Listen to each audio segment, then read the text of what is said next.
Bruchem Abon B'Shem Hashem, Aget Moed, Aget Yom Tiv, it's gewaltige Kiddush Hashem.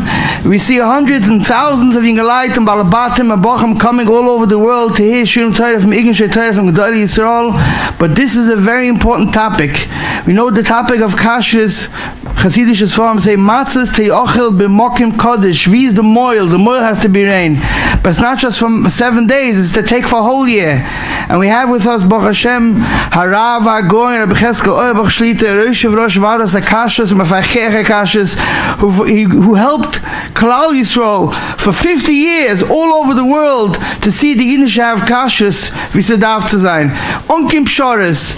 And together we have my brother here, Rabbi Yisrael Bolt Shlita and Rabbi Ignish Torah, who'll be asking the sharis and talking together about the inyonim, the mechazek inyonim kashrus, and with this we should take for all of us, for our children, our mashgiachs, inyonim kashrus serious, and demand from the stores and the places that we go that we want to have the best kashrus. We do everything to have kedusha and tahara and klal Yisrael. And this we see, but it's a little lacking. We need chizik. So I have the covenant to call upon our Rabbi going to Yechezkel Auerbach Shlita.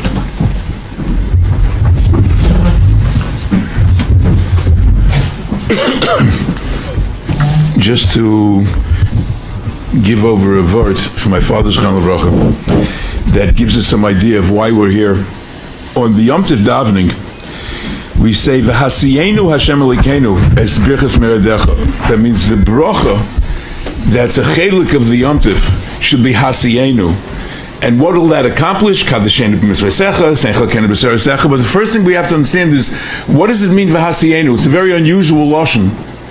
So we know that the first time the word saw appears in the Torah is when Yitzchak told Esav, "Sono is kel yicho." What does Rashi say? Sono means to sharpen. Now, what happens when you sharpen something? If you take a knife that's dull, you take a butter knife, and you try cutting it, there's too much material there. You can't cut in, you can't get to the kishkas of it because it's dull. So when you saw, when you grind away, mishayelt up the extra part that's not supposed to be there, then it becomes sharp, and then it can get in. So we say like this, V'hasiyenu Hashem Elokeinu es birchas meredecha. There's a gebenchte Yom Tov that we're having. And we're mispawah that HaKadosh Baruch Hu, there's such a fantasia, there's so much megushim that it's malavish it, and it obstructs what you're supposed to get from Yom Tov.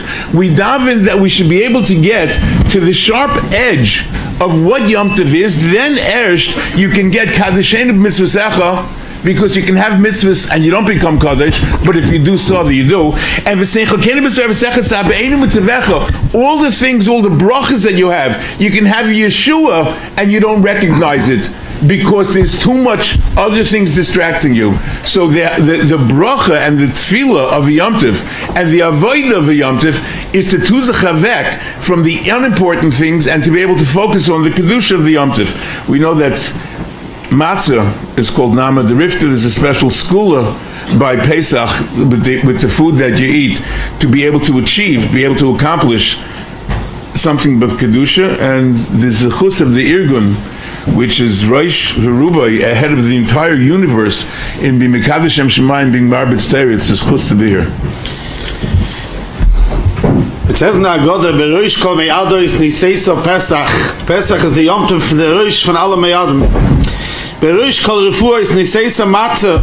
Steht in Zohar Kodesh, Matzah is machle das Wasser. It's the top of all medicine. So we'll start the shir discussing different types of medications. First, I want to give Akdama. A lot of Yidden have chronic issues, and they have very serious issues, and they think that they can play around with v'nishmatem ha'oidlen nafshesechem.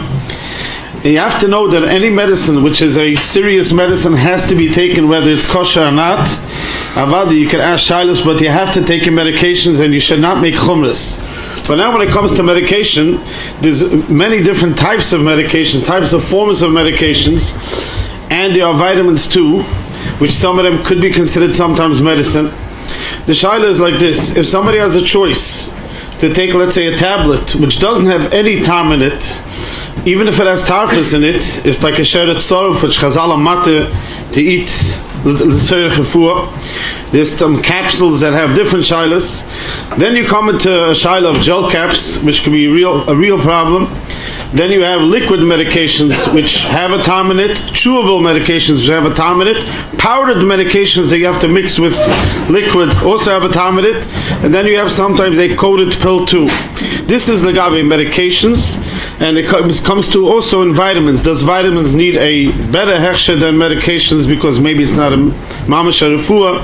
So let's take apart the Indian of medication, and slowly we'll come out with a caloricite. The oil should understand which medication, if you have a choice, which one to take, which one is better. Then there's sometimes liquid medications which little children have to take, which is antibiotics, which could be a sakon if they don't take it, which is much geringer. And then there's over-the-counter medications, which some of them could have been amoligatzite. We spoke about them here many times. Had problems, maybe today they're not so problematic. The noise of let's take the first thing, medications. Medications are something that do not have, if you're going to use pills, that means capsules, pills, the coated caps, these things do not have a din of achila. All the poskim that we consulted, all the poskim that we were shalaytza by, concerned when we used to have a pharmacy in MPGS, and all the poskim hadar that we spoke with said that medications do not have a din of achila if you swallow it whole. So you take the best thing that the doctor. You don't have to go trying to find something that is more kosher, less kosher. As long as if the doctor prescribes it, you should take it without any question whatsoever.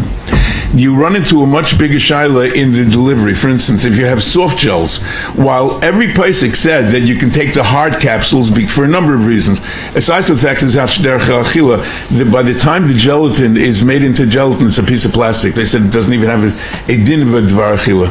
But the problem is that there are many types of, and this you go more into supplements, very few medications, but you have soft gels. Soft gels is these small pills that if you squeeze it, you can see they have some give to it.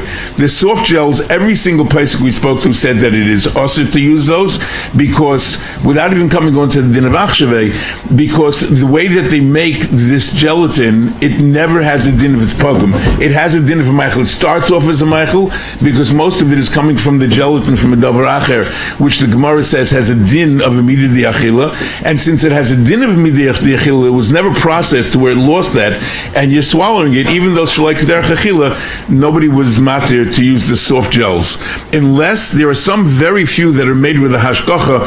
I know that I think the Maxi Health and the KSA has a cod liver oil that's made special under hashgacha. A few soft gels are mutter to take, but other soft gels should be avoided unless you ask your Rav if there's something, if it can't be substituted for anything else. That's as far as medications goes. Now, as medications for children, like antibiotics, even though they are flavored, the honest truth is about flavors, you would never give a hashgacha on a flavor for a food, something that's going to say the word kosher on it with a hashgacha, unless it is kosher 100%. And the people think that, you don't make assumptions. When you're going to give a hechsher to something, you check every last ingredient to make sure that it's kosher, because you're calling it kosher, and it's a chayshn mishpatikadin that people are relying on you when you say it's kosher, not that it's probably kosher, not that it's maybe kosher. When you say kosher, that's what it is.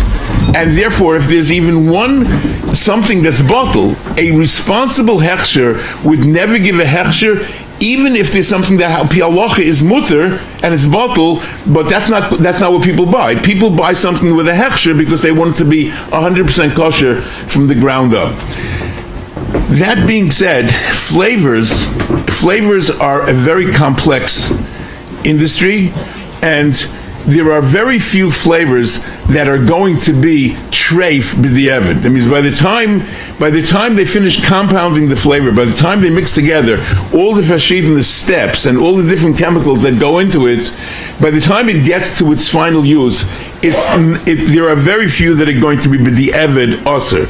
So a medicine is not a food. You don't go lechatchila. But the evidence, if a child needs an amoxicillin, if it has a flavor, and a bubblegum flavor, even a grape flavor, it's not mistaver whatsoever that you're going to find something that's usher. So if the doctor prescribes a medication, there is no question that you can take it. if your person has, for instance, a Tylenol or an Advil, the name brand. It happens to be that the major concern that was expressed here many, many times by Rabbi Belsky Zechanel Vracha, who was the not only Mishich V'Lamaila of anybody else that was handling in the noise of Kashrus or come out anything else. He was sharply aware of the Metzias and the Halacha. But things, Baruch Hashem, have changed greatly since the alarms that Rav Belsky was sounding about the glycerin. And today, most things that you have with glycerin in medications are not a problem, with one very big exception. There is a company which unfortunately are owned by Yidden. It's called Perero in Chicago, which claims to use that they leave themselves open to use non-kosher glycerin. Other companies, name brands, it'll cost an extra $1 or $2 per container that you can use for 6 months.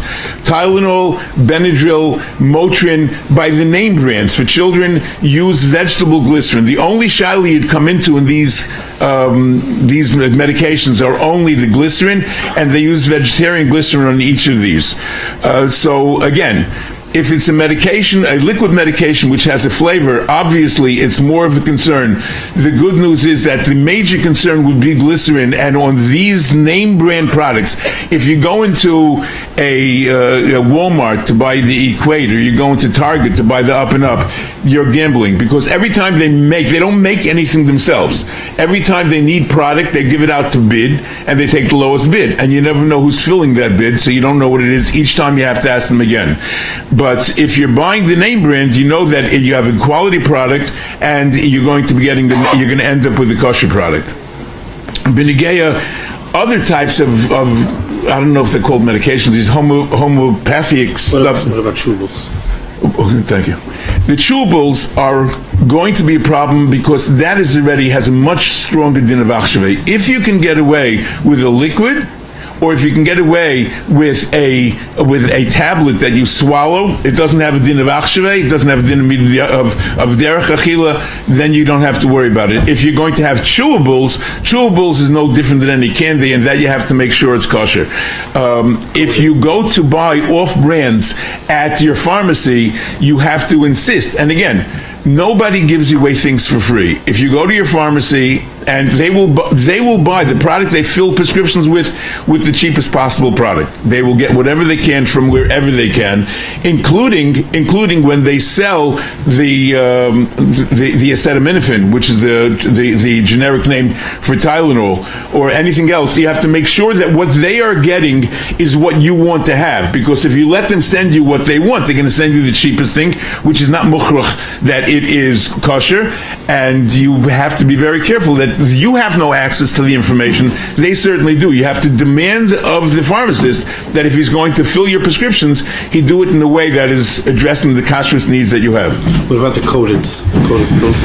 Coated pills are generally sprayed with a type of it's going to be either a gelatin, which again is going to be of no, it's not any worse than the gelatin capsules, or they'll have a shellac or some other sort of a stick and goods. What that is for is so that the pill should not get caught in your throat if it's dry, and there will be it doesn't have a din of achshave, and that's certainly not, and that will be mutter. Another kind of medication that people take is these homeopathic, these little white pellets. It's a shaila of Avodah Zarah. It's a shaila of Rav Belsky held very strongly that it's tzad of Avodah Zarah, because there is no sense to it, there's no science to it, there's no medical to it. It's just they take these things, they say they pick up energies and but the main problem with that is that they are made out of lactose. The main product of it is just a sweet pill. These are little white pellets that you put under your tongue.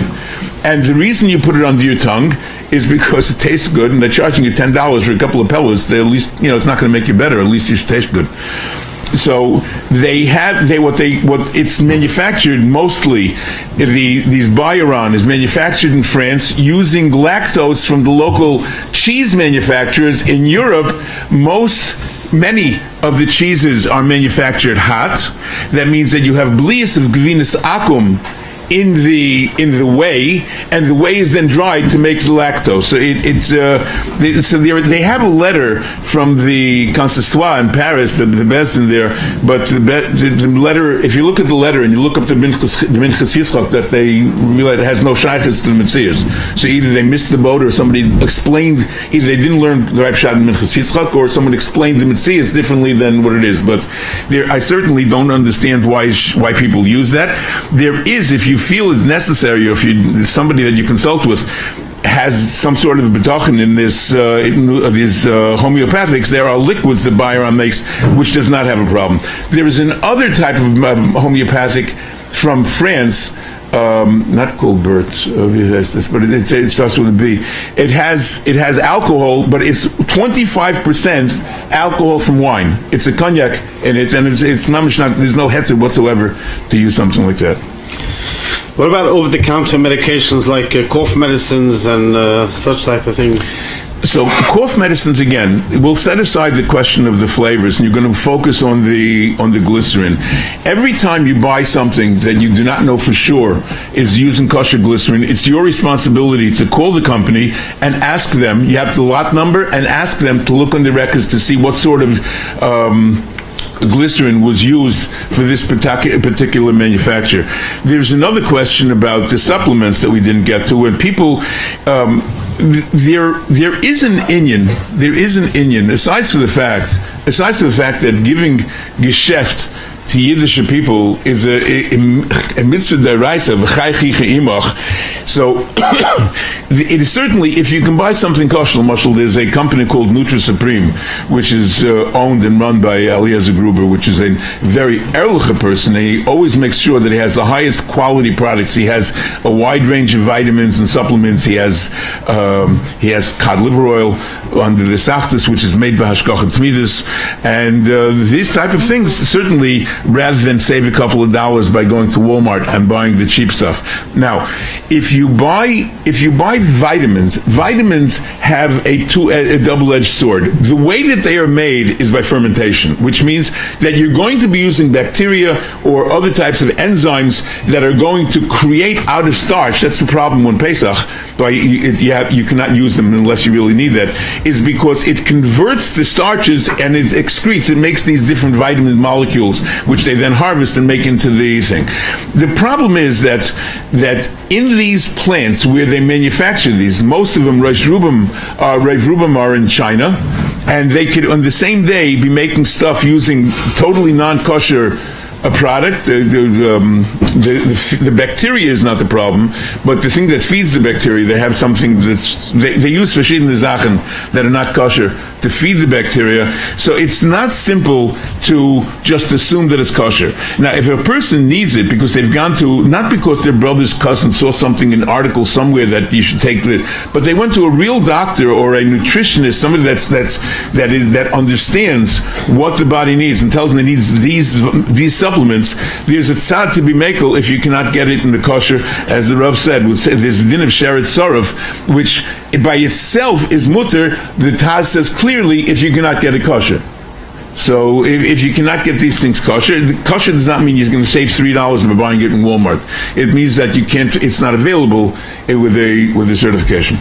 So I just want you to explain a little better, why is vitamins worse than medications when it comes to such a thing? Is it because one of them is a food supplement and the other one is a medication?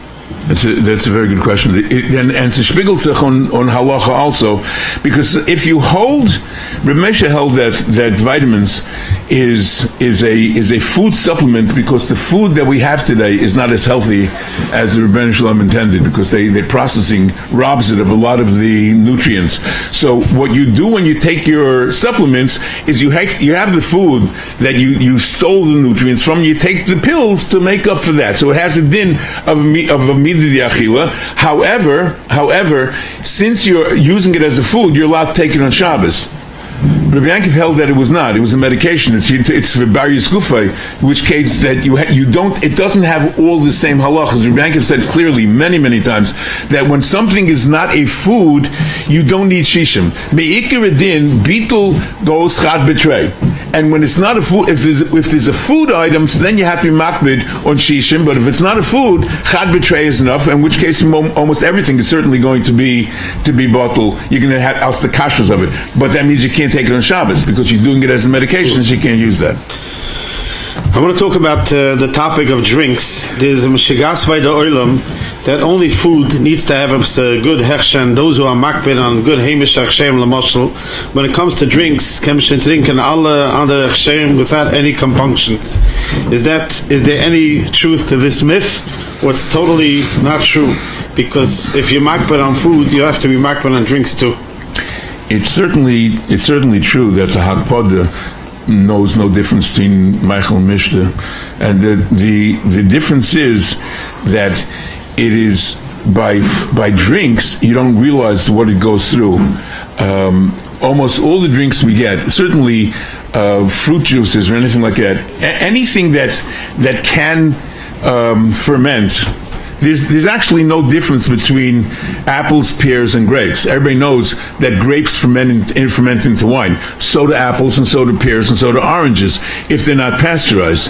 And once something is pasteurized, that means it's going to be using hot the same equipment as whatever else the company makes. Very few companies, even companies that are known as for specific, like Tropicana. Everybody knows Tropicana is an orange juice company, but Tropicana also makes a lot of other things because the machinery is there, and it doesn't cost them anything extra to make more stuff. So they will make a whole verschiedens of whatever it is they can sell. So you have to know that if the company is dedicated they will only make kosher products. Like and certain apple juice companies only make apple juice, fine, doesn't they? But when you're talking about a company which has a wide array, they have a selection of different flavors, different types. So it's not only the flavors, but they'll make grape juice. It's very common. They'll partially grape juice, and you have to know if the equipment is being used for that also. So when it comes to drinks, we spoke many times that even from those that do drink national Hechsherim, the best of those were then Coke, Sprite, and ginger ale. Those have the least chashoshes. Is that still like that today? Yes. The problem is that these companies keep on they don't change the flavors. They keep adding sectionally for a week or two in the summer. Over the summer, if you look, you'll see that places like Mountain Dew, not so much the Coke or ginger ale Schweppes, but things like Fanta, other types of these Mountain Dew, every week or two they'll come in with a new flavor. It'll be on the market for a couple of weeks and then it disappears. So the good news is that these companies and their Hechsherim have in place a method for being on top of it. Is it foolproof? Absolutely not. The company has to make sure that they let the hashgacha know. And the mashgiachim visit regularly, but these companies are huge, and you have to. Does every mashgiach pick up every single thing? Maybe, maybe not. So I just tell people the thing you can rest assured is the core flavors, much like Coke or Diet Coke or Pepsi or Sprite, Schweppes, ginger ale. These things are not a problem. Once you start going off of that, you never know what you're finding. So I wanted to read the Tzibur, and I've seen this actually happening. It's not like maybe it happened. Snapple a mushel, whether it is good or not good, that's you're gonna answer soon. But there are snapples that don't have a hechsher, and they're made out of yain, nesech, and other problems there. And I've seen Yidden drink it, and I went over to them. I said, I don't drink it, but if you drink it, did you make sure it has a hechsher? What do you mean? Snapple is kosher. And who are then to all your drinks and other things that some of the flavors are good, some aren't good. I'll tell you my story in Bar Park a few years ago. I walked into a chef, I was getting a line, and there was a bunch of candies, like every before you pay. There's a bunch of candies there because while you're waiting, you might want to buy another candy. There were 5 candies there. All were the same company. They looked the same wrap. Everything the same. And some of them had OU, some of them didn't. I read the ingredients, and right away I saw this is a major problem. I called over the owner, and I said, "What's shot in this?" So he says, "What do you mean? It's OU. Hadar distributed it to my store. It wasn't a Hadar product, but they distributed my store." There was a few flavors there that were mamash tafas. It didn't have OU. The wrappers were the same. So even if you do rely on certain Hechsherim for certain things, you have to make sure that you check that each one is kosher. The same thing as potato chips from the same exact company. Sometimes we see that they do have Hechsherim, sometimes they don't, and there's a reason why they don't have a Hechsher on it. That's Hakdama. Now let's go to Snapple, vitamin water, Arizona, Gatorade, Powerade. Some of these people need for energy drinks. Some of them people want it for the geschmack of flavor. What could be the problem with them? And why is it better to get with a good Hechsher, if you know the Hechsher is taka good, rather than drinking these drinks? As the Rav mentioned, Snapple has, the company itself has product that is not kosher, and if you look on the label, hopefully the OK does not appear there unless it's a printing error, which, as you say, since there is both kosher and non-kosher within the same company, you just have to hope that they don't make a mistake, that the person in the printing shop doesn't send out the wrong thing to the printer. Yeah, that's what happens. But what you have to do is, since you know that Snapple has products that's not kosher, it's absolutely advisable anytime you buy anything, unless you recognize it, if you see something new, to look at the ingredients to make sure there's no non-kosher grape juice, because they do have product that has non-kosher grape juice in it. And the good news also, and Yasei L'Shavacham, when they do make such a production, the guy in the OK told me that they have a mashgiach that goes down. They don't just assume that the company is going to take care of it themselves. They have a mashgiach there that goes down to kosher after they use the machinery for not kosher. B'nigeya energy drinks, if people for some reason think that drinking water with corn syrup in it gives you energy, but it has no shaykhs at all to any energy or health or anything like that. If anything, it's not healthy. The ones that are manufactured that are under hashgacha of, let's say, you take something like vitamin water or Gatorade, those are perfectly fine, except for the grape flavor, and that's just across the board. I never recommend using anything from any hashgacha with a grape flavor. Not because it's absolutely not kosher, and not because it has yayin nesach in it. It's just that there are so many things. There's so many different parts, derivatives of grape, and how it's dealt with. And I think that the hashgacha sometimes needs more pikud than they give it. And that's why grape flavor itself is something that you should stay away from. But aside from the grape flavor, those products themselves are certainly fine. We see many times, either people call me from the plane or whatever, you see people in Europe, when they see something is 100% fruit juice, they just drink it because it's 100% fruit juice. They look at the ingredient also. People don't understand that there's enzymes in there and there's other things in there, and 100% fruit juice is 100% not fruit juice.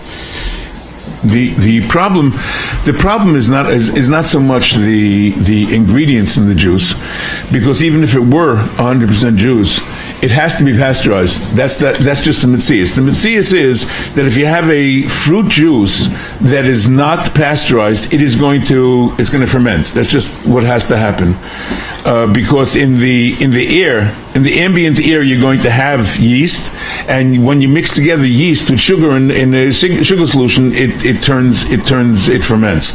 So they have to pasteurize it. So the question is, what else were they using in the pasteurizer?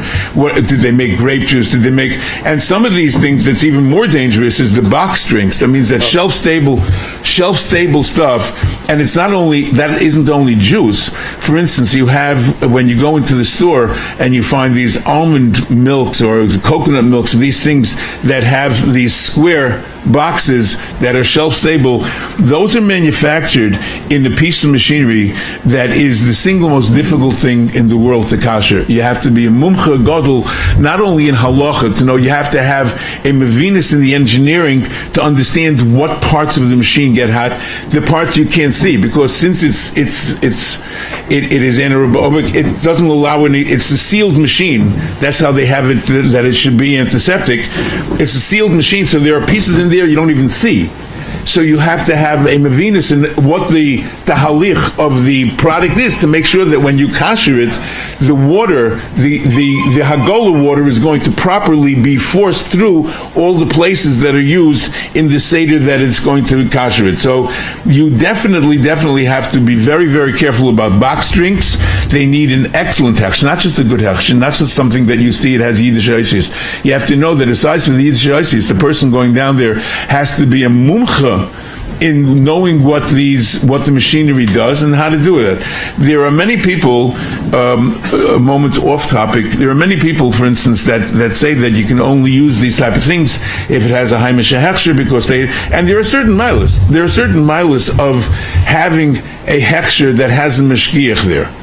Because hopefully, if something has a hashgacha in addition to the, let's say, the OU or the Chavkei, hopefully they're going to have a mashgiach there during the koshering. Double hopefully he has some idea of what he's doing, because just having a shtick flesh and tzvei standing and staring at the machine does not help if he doesn't tell him, because the company is not going to be helpful. It is it'll add at least double the amount of time to do it properly, and the truth is that koshering, it's never a great idea to kosher because you're abusing the machinery. And here's a break point. If you take a company that has a Chavkei or an OU or a KSA, and you let's say you're making a kosher product, that means that if it has this, I had somebody, a Chassidish Rav came to my house a couple of weeks ago. He wanted to talk. He's a Rav in somewhere in Lakewood, and people ask him Shabbos. He wants to know a little bit. So he was saying, he was embarrassed. He said, people ask him about the OU. He looks at me. He says, that these not really Hechsher. They don't have mashgiachim. They don't go check.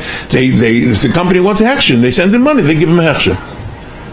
So I explained to him, I said, that's most ridiculous, not the most, I've heard a lot more ridiculous things, but it's somewhat ridiculous.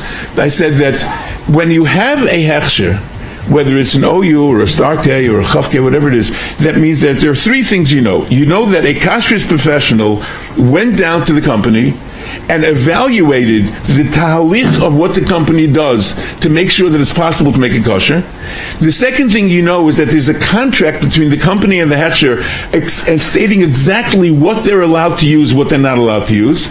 And you know that there's a mashgiach, a professional kashrus person that regularly visits to make sure that this is being done. So this is what happened. Now, there are certain pratim that you may not agree with. There's a certain shaila of how you kosher, what's considered acceptable, what products they use. Because you can have your diyunim on that. But at least you know that they don't have to kosher the machinery. Companies do not like to kosher. Aside from the expense of having a mashgiach there, it is very abusive of the machinery, and they try to limit it to whatever little bit they can get away with. On one hand, hopefully there's mashgiach present. On the other hand, commercial national Hechsherim believe that when they have a computerized system within the company, in other words, there's something called the CIP, which is called cleaning in place, which takes water and heats it to a certain degree and circulates it in order to disinfect and prepare the machinery for its next use. Now, they believe that if you have a built-in koshering stage in the computer directions to the machine will heat the water to this amount. It'll continue it. There are sensors, and it will circulate the water at whatever degree they set it to, whether it's 205, 212, it can't be more than that because it's going to blow up. It's not going to, whatever degree you set it to, and that means that the mashgiach comes the next week and the next one, he comes and he looks at the records of what they did, and he sees it. So good. So you don't need somebody standing there, because the machine will automatically do what it is told to do, and it will record a spreadsheet of the steps that were taken that you can come and review. So they hold that's better than having the mashgiach there, because if you're going to send the mashgiach in the middle of the night who's not familiar with the machinery, he'll do it, he might not do it right. And if you rely on the machine, the computer program that's inherent, that's resident in the machine, you're getting what you will. So this is the main difference between box drinks that have a Hechsher, they send the mashgiach down, and box drinks that have a national Hechsher where they rely on the machinery itself and the computer program itself in order to make sure the koshering is done. This is something that each person has to consult with their Rav. There's a lot of diunim, and it's very easy just to say, oh, I'm only going to go for a Hechsher that has Yiddish Oisis because I know. Because sometimes the person they send is not necessarily a person whom you would eat in their house, because a person can know nothing at all. They just know that they need a couple of hours. So if there's someone who wants to go to Idaho for a week and a half, Slurpees, one of the very bavuste shaylas that come up every from Pesach to Sukkot. People are busy running to all these gas stations and buying Slurpees, and I spoke to the OU, and they write it clear on their thing, and other Hashem write it also, that you should really go to the back of the store and check the box and bag where the syrup comes from to see if it's stuck at that, because sometimes it's not that. They run out of the real stuff and they take a substitute, even though it's not so shchiach. But Heimishe, you want to drink kosher. That's what the OU says. Now, Lida, most people don't do that. Is there any... There absolutely is. At least a couple of times a year, kids, because I speak in Lakewood to yeshivas and camps about this, and I tell them that they are kosher. Not only, you have these, sometimes you'll have a chain like a Wawa or a Quick Shack that's more eingestellt, but if you take something like a 7-Eleven that's owned by these guys with the little red dots on the forehead, I don't know what they, you scratch it off, you find the 7-Eleven, and you go there, and they come there, and they will buy from their cousin. Their cousin is making it in his bathtub. You have no idea. There is no rule, there's no law, there's no halacha whatsoever of what they have to use, and they will zichi use whichever cheapest, and if they're menschlich, they'll let you go and look at it. If they're not going to let you look at it, there's no reason whatsoever to assume that it's a kosher product. What they do is that when the salesman from a kosher place comes in, they say, let me see the letter of certification, I'll think about it. And then they take that letter of certification, they tape it to the front of the machine, and people think that because there's this letter on it, they think that's what's in it. Zero shaykhs whatsoever, and the letter doesn't even say that that's what's in it. The letter says that there's a company that makes kosher syrup, but it has nothing whatsoever to do with what's in there, and people have a responsibility to check it out themselves each time they go there. So some people that are makbid on sodas, when it comes to seltzer, they're not makbid and they buy vintage seltzer, and vintage also has flavored seltzer. Oh, by the way, there's something very similar to this. I know I've seen it in a number of places. There's a gas station when you drive up to Palisades between the George Washington Bridge and Muncie, and there are places like that, and they have a bottle of Chol Yisrael covered their Frum customers. So they have sitting in the same refrigerator milk that costs them $1.25 a gallon, and then they have milk that costs them $5 and they have to go schlep for it. And I asked the guy once, I said, why do you think they're not going to take the non-Chol Yisrael milk and just fill it up? He says, no, but it says Chol Yisrael on it. I said, it's his nish and that people will, when they're thirsty, what they will allow themselves to believe. And again, anything that the guy tells you can, mit 3 shekel mitten cup, but unless you verify it yourself, it is not so. And over months he called me up and he told me that he saw them doing it. Yeah. It was late at night. Yeah. So flavored seltzer, does flavored seltzer need a Hechsher since it doesn't have so much color, and it doesn't, the chazusa is not there, doesn't learning that fayomi. The chazusa has nothing to do with the flavor. There are always two separate things. Even stuff like strawberry, raspberry, or cherry. A flavor is usually, most often, a flavor has no shaykhs to the color of what it is, because most flavors, even natural flavors, are just different types of chemicals. There is an entire study, there's an entire profession of knowing what chemicals taste like what sort of products, and a cherry flavor is not ausgequetschte cherries, and it's a mixture of verschiedene chemicals. In addition to that, they have to make, if it's cherry, it has to be red, so they'll put in the red colorant. So there are two separate shilas. Absolutely, without any question, anything being sold with a flavor needs a Hechsher, for a number of reasons. First of all, because there is a huge amount of chemicals that they use, many of which come unfortunately from China. And in China, they're kosher and kol davar shebayilum. You don't know what you're getting. So if the flavor chemicals are coming from China, you certainly cannot use them without hashgacha.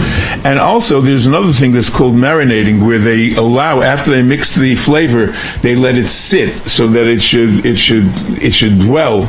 And if that's more than, obviously, if it's there for 24 hours, you have a problem of kavush. If you have other products in the company that is not kosher, so absolutely, a person that buys something that they're hoping to enjoy as a kosher product needs a hashgacha, not just a hashgacha, needs a reliable hashgacha. There's a huge business that people do that's called vintage. It has a triangle K that's not a hashgacha that any self-respecting person would buy anything from whatsoever, and they sell their seltzer with the triangle K. I have no idea. Some seltzer without flavors is not a problem because it doesn't require any hashgacha at all. But once you have a flavor or a color, absolutely you need a hashgacha that you can rely on. You mean Seltzer for all your Seltzer for Pesach? For Pesach, certainly. For those people who sometimes use national Hechsherim on certain products, is there a difference between a brand name product? I'm just going to pick a moshel, let's say Skippy's peanut butter, as opposed to ShopRite brand peanut butter, Equate peanut butter, or any other pop and shop store. So here's the difference. The difference, like I said before, if something is a certified company, so you know that what's coming out of there is a kosher product. There may be certain pratim that you don't like about it, but it's a kosher product. If you are going to a store, you go to ShopRite, you go to Walmart, or you go to any of these places that have private label lines of food, they make zero. They go out and have it made for them. And I would hate to say more often than not, but certainly significantly, when they change suppliers, they just pick up the labels and send it along with the PO, with the purchase order, without realizing that the label has a hashgacha on it. So it is never a good idea. When I was working at the OU a number of years ago, we actually had, I have no idea if they do it anymore, but they had people who had the product codes, because on each thing that's manufactured there's a product code, and we had people that would go to the stores to make sure that what was on the shelf matched with the product codes. I have no idea if they're doing that anymore, if it was just a shtick for a while. But it is certainly, of all the places, of all the concerns with national Hechsherim, the major concern is private labels, and unfortunately private labels are always cheaper than name brands, so people are drawn to them. But that is possible problems, the biggest, most glaring problem is going to be private labels, which, by the way, is very similar to Heimishe products, because Heimishe products do not have manufacturing sites either. Heimishe products they'll go to a show, they'll go to a fair, and they'll like something they see, and they'll tell the Rav Machshir, listen, we're changing where we're making it, we're going to go make it here now, and make sure that it's kosher. And this can be a problem because people assume that it's being made in a kosher geschäft, and if you knew that it was being made in a place that they had to kosher, and you don't know who it was that they sent down to kosher, and you don't know that when you send the guy out in the middle of Wichita, Kansas to make a production, and they're making it, and they run out of the correct product, or there are many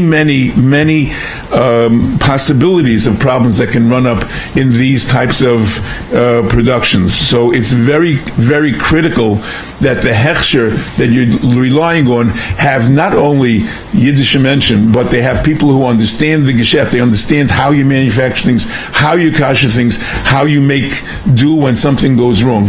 Mostly problem solving.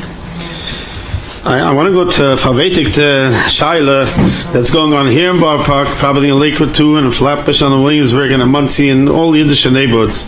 There's a lot of officially Frum-owned Yiddish stores, supermarkets, groceries, takeout food stores that they buy bulk and they repackage it themselves, and there's no hechsher on what's going on to these repackaging. They say, if you don't like it, go buy somewhere else or whatever. You don't trust me, ich bin a Heimishe. And this is it's going on in a few stores here in Borough Park for sure. And in all other places. What's pshat that the Olam doesn't understand that this person can put anything in it, and I know b'yidiyah berura that they take the schwachste Hechsherim, which nobody would chas v'shalom be nichshel on eating it, and they package it and they write kosher on it, and you trust them because what does this store owner know about Kashrus? I can tell you that most Rabbanim here don't know about Kashrus. They know how to paskin shaylos, but they don't know the mitzvah of Kashrus, and sometimes they're naive and they don't understand that there can be a major problem with this Hechsher. And this storekeeper can package anything he wants, and they'll kaif this. It's a very, very, very serious problem, and as you say, it's something which continuously comes up, and it is very, unless you know that specifically and personally that there is a mashgiach that is there by the repacking, not just a mashgiach who says he comes once every 2 or 3 weeks and he sees on the shelf that they have a box of Kleins that they say that that's what they're repacking, but unless you know personally that there is a mashgiach there each time they repack and what's coming out of it and how they repack it, it is a very, very big problem. And if the Baal Boss gets insulted that you don't trust him, that's also a good reason to leave the store. There is nothing embarrassing about asking not only is this kosher, but exactly why it's kosher, whose stuff, and if they say there's one place that you know of that their hashgacha is being done by a Hechsher in Eretz Yisrael. This Hechsher in Eretz Yisrael is one that nobody would rely on in Eretz Yisrael.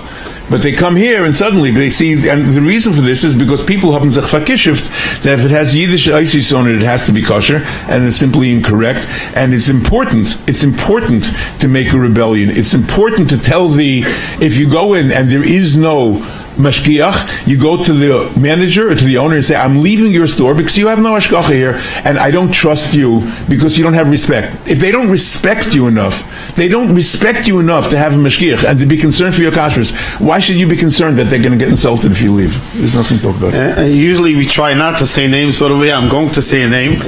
In Bingo there's a section, it doesn't belong to Bingo, it's called the Nut Factory, which used to be on the very lousy hashgacha from Yisrael. Now it's on the different hashgacha which the Olam mostly does not rely on. The owner of that geschäft has a bunch of stores other places which the Heimishe Olam doesn't know. He's open on Shabbos, he's a Machal Shabbos Goma, he couldn't care less about Kashrus, and he always brings in these products and he puts it in there. If the mashgiach, God, he learns here by night, so he comes and tells me sometimes things, but if the mashgiach catches it good, and if not, people just buy it, things with mamish don't have a Hechsher. He also manufactures his own things and puts stickers on it. He has a hashgacha which the Olam here will never eat. That hashgacha took off his hashgacha from all his geschäften a few weeks ago, and the Olam still buys them. It's in a Bingo, it's whatever. There was a lot of problems there, and there still is a lot of problems there, and they know that we're making tumulch about it, so they went and they hired a certain mashgiach, I think last week, to come there and start checking out once a week. I think you touched it up exactly. There's nothing more to say. If I could add about the chickens, before the pasha that happened in Muncie, everybody relied on the Heimishe and the mention wants to be Erlich and so further. But after that whole story, not only we didn't see too many tikkunim, all the blumbers, we remember those days each chicken had a blumber. Today they don't have no blumbers. We don't know where the chicken comes from, where the meat. How can a person rely, comes to the store and they're sending him at home chicken? How does he know from where, who what he did at night, what happened? What is a person supposed to do? Well, I'll tell you a story about that mice that happened in Muncie. When right after that story, there was a masiba of all kashrus agencies, the commercial ones, the national ones, the Chassidish ones, the Heimishe ones. Everybody is in here at Kal Chassidim, and they asked me to speak. So that was very smart because Ichik Glick knew that no matter who he calls, he's going to be in trouble. So instead, he called me. He didn't ask me; he just called me up. He announced that I was speaking. I didn't know about it. So I said that the Satmar Rav once said that all the chazakas that the Gemara says all of them, Bisman is there, they're bottled, except for the one, that's still real. But all the other ones are bottled. So I said that if this is one Maisa, because everybody's so I said that if nothing more comes out of this whole Chil Hashem and Gefrelchen, is that people realize that you should never, ever walk into a place that doesn't have a mashgiach.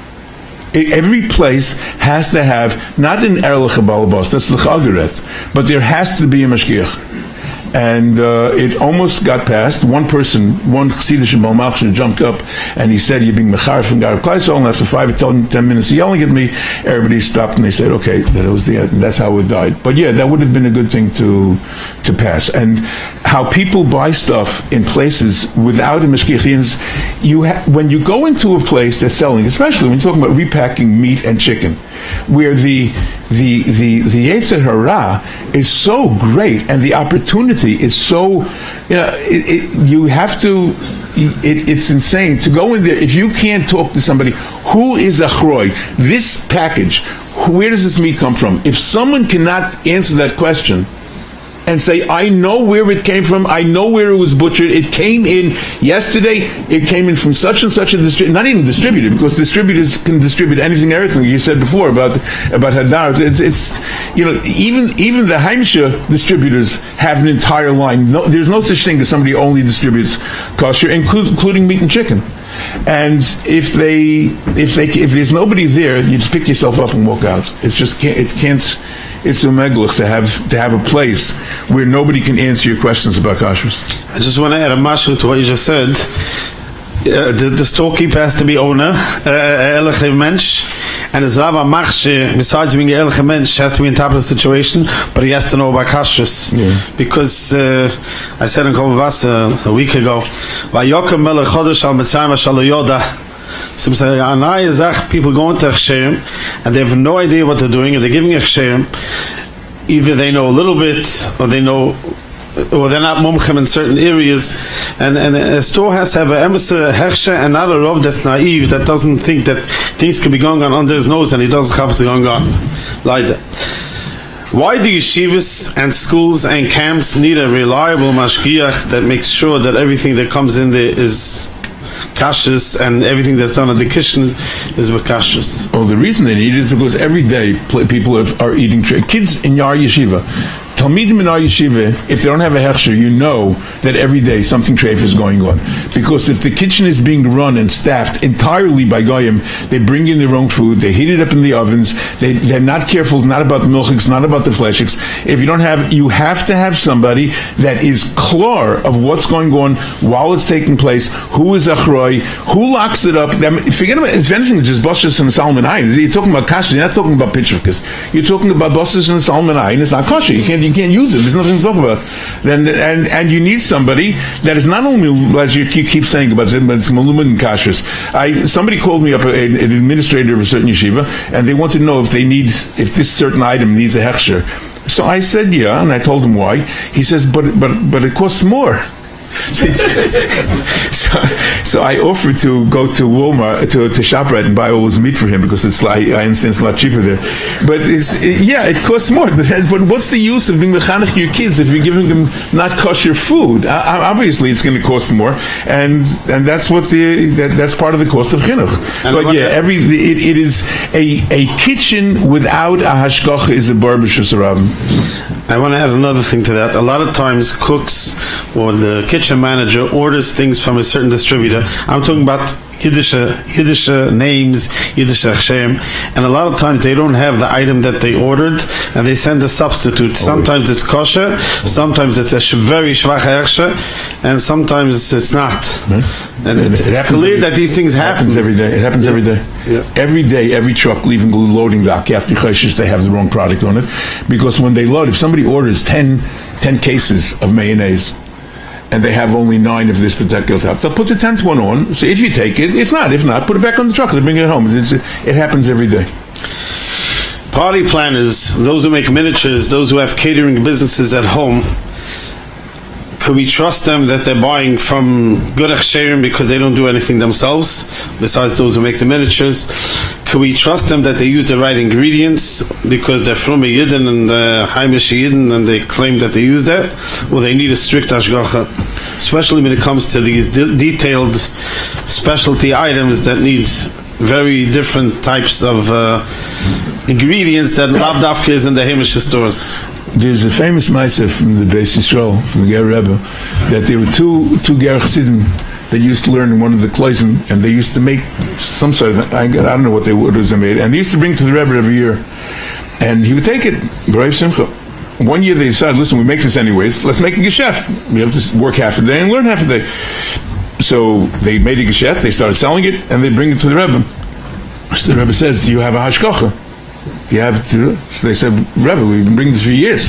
He says, yeah, then you were doing it, but now it's a geschäft. Once you have a geschäft, it's already eingestellt from the Vada Arba Rotzes. You can be whoever you want to be. If you have a geschäft, you need to have a hashgacha on it. These home bakeries, I can tell you, my own daughter, I'm mistaken if I say so myself, her children, it's like a real Yiddish mama. Since her kids are 3 years old, she has them working in the kitchen, and at least twice a week she calls me up with a shayla. You know, the kids did this, they were busy, this, and that's what happens. That's what happens in the kitchen. When you have people in the kitchen, that's what's going to happen. And I don't care how frum you are. Shaylas come up. Do you know who to turn to? Will your Rav answer the question? Will you know how to answer the question? These things, absolutely, you need a hashgacha that's melumid in these type of things. And when it comes to party planning, party planners make their money by having their customers happy, and they need to have pictures that nobody else has it. So you know that you're playing with fire as soon as you have something like that, because their main goal is not to keep it kosher. Their main goal is to make their customer happy. And if they hear of a new mashgiach and a new caterer and a new miniature maker, a new zach, they'll take it and put it in because nobody else has it. And it's absolutely Acco had a very strong movement on this, where they Shalom Fishbang and Chaverov tried very hard, still are, in trying to make sure. And this is something that the Rabbanim, Shul should not allow it in. Shul, absolutely. It's again, I don't know what happens here in Borough Park. I know that in Lakewood it's a chaval. Some people don't. Many people do. They say it's not my geschäft. We're just renting you the room. You do whatever you want there. It's a chaval. The Rabbanim, whoever's in charge, who is responsible for it, should take responsibility. There are some Hechsherim which were angenommen to the Olam that they're good. Sometimes these Hechsherim get bigger and bigger and bigger, and they run into different lines of Hechsherim. And I always say, just like by a doctor, there's a specialist for the heart, a cardiologist, a pulmonologist, a gastroenterologist, endocrinologist. And there's all different types of doctors, and one doesn't mix with the business of the other one. Of course, there's a regular general doctor also that knows, jack of all trades. But Lamaisa, there's some Hechsherim are very good at certain things, but once they run into other types of things, I'll give you a mashal, b'dikas talon. I know, Claude, that some of the bottom that have very good Hechsherim are not mumchem and b'dikas talon, and they mess up over there.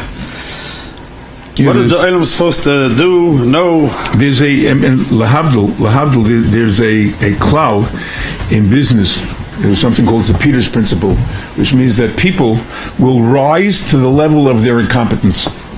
Gives a marshal. He says, let's say you have a garage and you have a guy who's a very good mechanic, and you say, you know what, you're such a good mechanic, I'm going to make you the foreman. So what are you making the foreman? Leave him be a mechanic, pay him more, make him happy. He doesn't know how to be a manager. He doesn't know about that. Just because you know one thing and you do it very well doesn't mean you have any shaykhs to the other. And what you're saying is 100% correct. You can have rabbanim that can understand one noise in kashrus. They can be mumchim in shchita or in nikur. And when it comes to food service, it's like a different universe. And they just assume that I'll recognize the shayla if I see it, and they don't. And it's a real problem. And as a matter of fact, if you see hashgachas that are growing quickly, it's a good reason to be very concerned that they're moving outside of the zone, if they ever had one, of what they were capable of doing. And if they grow very quick, and especially if they're knocking on doors looking for Hechsherim, or if a place had a Hechsher of one kind and suddenly shows up with another one, it's always a good idea to try to find out why. Sometimes there's a legitimate reason. Very often it is the balabas is looking to play off the hashgachas one against the other and say, listen, that guy will let me do this. That's it absolutely is. The people are unless every person realizes that in the final analysis, the responsibility of their kashrus is absolutely on no one other than themselves. The Rav Hechsher is talking about this. From the time it moves from your plate to your mouth, you are the Rav Hechsher. That's it. There is nobody else that's achroi for what you eat except for you. You can't blame anybody. I heard this guy is, but it is. Check it out. There's nothing that you can, first of all, there are plenty of people who are more than happy to speak about Zachen, but there are people, such as the Rav, that has information that is bodik menusa, and find out. Every person has a responsibility to find out what they're having. I just had in my house about 2 months ago a meeting. A certain Hechsher came to my house complaining about one of his stores that he gives a Hechsher on. He asked me what to do. He says the storekeeper is threatening him. If I take off my Hechsher, he's going to this one. I went and I called the Boulder Hashem. I warned them not to take the Hechsher. If he goes off, you can't take the Hechsher. Otherwise, I'm going to tell everybody, because it's really not good. If a Hechsher took it off because of a Kashrus concern, how do you go and put a Hechsher on it? How do you trust that person? You think you have a better pikud than the first one? If he's having Kashrus concerns. Now, yeah, like you just said before, sometimes it's not true that there was a fight between them that had nothing to do with kashrus, but more than that, most of the times it has to do with kashrus concerns and real kashrus concerns. And if you see that one Hechsher took it off and you see another Hechsher going on, there's a shaila why. 100% correct. I just want to be more one more thing. There's some Hechsherim that, like the Rav said before, that are very good in production and they're not good in restaurants and such things. And this faket also. There's some Hechsherim that at least have a grip of what's going on in the stores. They know what's going on. They know basically what's good, what's not good, or what the oilum says is good, and they try to stelzu with that. But once they get into production, they don't have experience. They don't know English. They don't know ingredients. How do these people give a Hechsherim on things that they will have no shaykhs to? To give a Hechsher today, you have to know machinery, you have to know chemistry, you have to, that you could explain. There's nothing more to explain. Somebody comes along and he says that, listen, you're my Rav Hechsher, and it's your responsibility to make sure that I found this thing, and it happens. I can tell you that there's every year in Cologne, in Germany, there's a candy fair where they have all these new types of mashgiach. Most of them are manufactured in China, and I've been there. And there it's crawling Lashon Hara with Heimishe Geschäftsmenschen who come to see what they can get, and they come back and they tell the Rav Hechsher, listen, if you want to keep your job, this is what you're going to do. You can figure out how to make it kosher. Now, aside from the fact that it would be a mitzvah gedolah in all of Klal Yisrael to stop buying anything from China, because any mashgiach that's ever worked in China, I'm going to beat this to death again. We speak about it every time we come. China, the messias of a Chinaman is they have no capacity to say emes. They don't understand what it means. They have no ability. They have to cheat. They have to lie. And this is not only in kashrus. If you speak to business people that do geschäft there, you realize that these people have zero integrity when it comes to kashrus. Every mashgiach, that when you sit and you talk to them, say, yeah, I caught this guy this time. Yeah, that's the one time you caught him. And how about times you didn't catch him? And how about if everybody has the same story? How come it's continuously true? Because people keep going and they don't care. And if everybody would take, there's only one reason why Seichrim go to China, and that is because they buy junk for cheap that they bring back here, put on some Yiddish ices, and sell it to you for a lot of money. That's the only reason they do it. They're not doing it because they like you. They're doing it because they're going to make a geschäft. And if everybody will stop buying it, they'll learn that you value secure kashrus over there making their money. It's as simple as that. And your children can be trained like that. And I can tell you very clearly that there are families that when it comes, especially Shlachmanas time, some of my children, my grandchildren, they did this. They came last year when they were old enough to understand that it's an avla. It came Purim time. They made a shlachmanis for the Rebbeinu Shalom. They took a box, and every time something came into the house, a candy from China, they put it in there and they threw it out because this is what they're giving away for the Rebbeinu Shalom. They're giving away these candies because they understand it's a problem. One of my eniklach, his Rabbi has to keep a separate bag of kosher candies because they give out candies in the cheder from China, and then my grandson's 4 years old. He knows we don't eat that stuff. And I can tell you, there's a mashgiach in China that called us up, and he told us that he works for a few different Hechsher. He says the only Hechsher that he works for, I'm not saying which one he does, which he doesn't, he got the works at the Badatzo, so he says the only one that's on top of him from the beginning to the end, and they don't stop calling him and making sure that he's mamash on top of the situation, is the Badatzo de Chewables. Now, I don't know exactly which other Hechsher he works for, but he told me the other few that he worked for were not on top, and they sent him there, they didn't tell him what to do, they knew that he's a decent mashgiach, but there's the same thing in other places in the world. The Badatz is on top of, and other Hashem send mashgiachim that are lav davke mutzlichtige people. If I could add a question, right before Pesach, everybody's trying to buy beautiful dishes. Today became a style. You buy nice paper goods dishes and all different, and you saw all different types of sizes and all different under one Hechsher, which I don't know who relies or doesn't rely on, in the stores for Pesach, and people wanted to buy, and that was the only one that came from China, and that was available. Those dishes that come from China, could you rely on it to put hot food in it and for Pesach for a whole year? So it depends. The mitzvah is of, like for instance, just take a step back of the way paper is made. Paper is made, there are various chemical stages, physical chemistry, that goes into making the paper. I'm not even talking about the recycling the paper and stuff what it was used for before. That's not going to be the shaila. The shaila is that there are certain chemicals that they use that could come from non-kosher sources. There's no question about that. The good news is that by the time you use it, even if you use it with something that's like a coffee or something like that, it's not going to be negeya. Where it is negeya is baking paper, because the way they make baking paper grease-proof is by putting the grease into the paper when they manufacture it. So there actually is a grease that's put into it, which is very old to be a non-kosher grease. So that certainly requires a good hashgacha. The regular paper goods is not that much of a shaila. So with the plastic with the designs, again, the biggest shaila you have there is they're going to poison you, because they put it dissolves into your food. I mean, it's that the chemicals that they make for the ink is going to end up in your food. So it's like going to a chemical factory and just taking stuff off the shelf and drinking it. But the kashrus of that is not going to be a shaila. It's just, it is not geschmack to take something that you would want to have with a hechsher and buy it from somebody that you know is not really doing his job. It's an geschmackheit in that. If you go to the store and you buy good, a ShopRite brand thing, it doesn't claim to have a hechsher, and you know that it doesn't have big shayla. But if you're going out of your way to buy something with a hechsher, and the hechsher is a command lesser, it's insulting.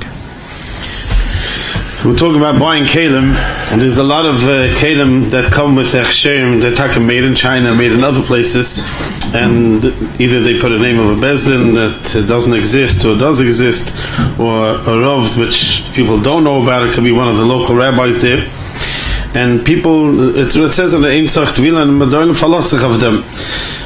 I don't know if I could say most of them, but a lot of them are really problematic. Now, how do I know? Because people that were involved in it told me that they were supposed to give Hechsher and they couldn't because whatever, so somebody else took it over.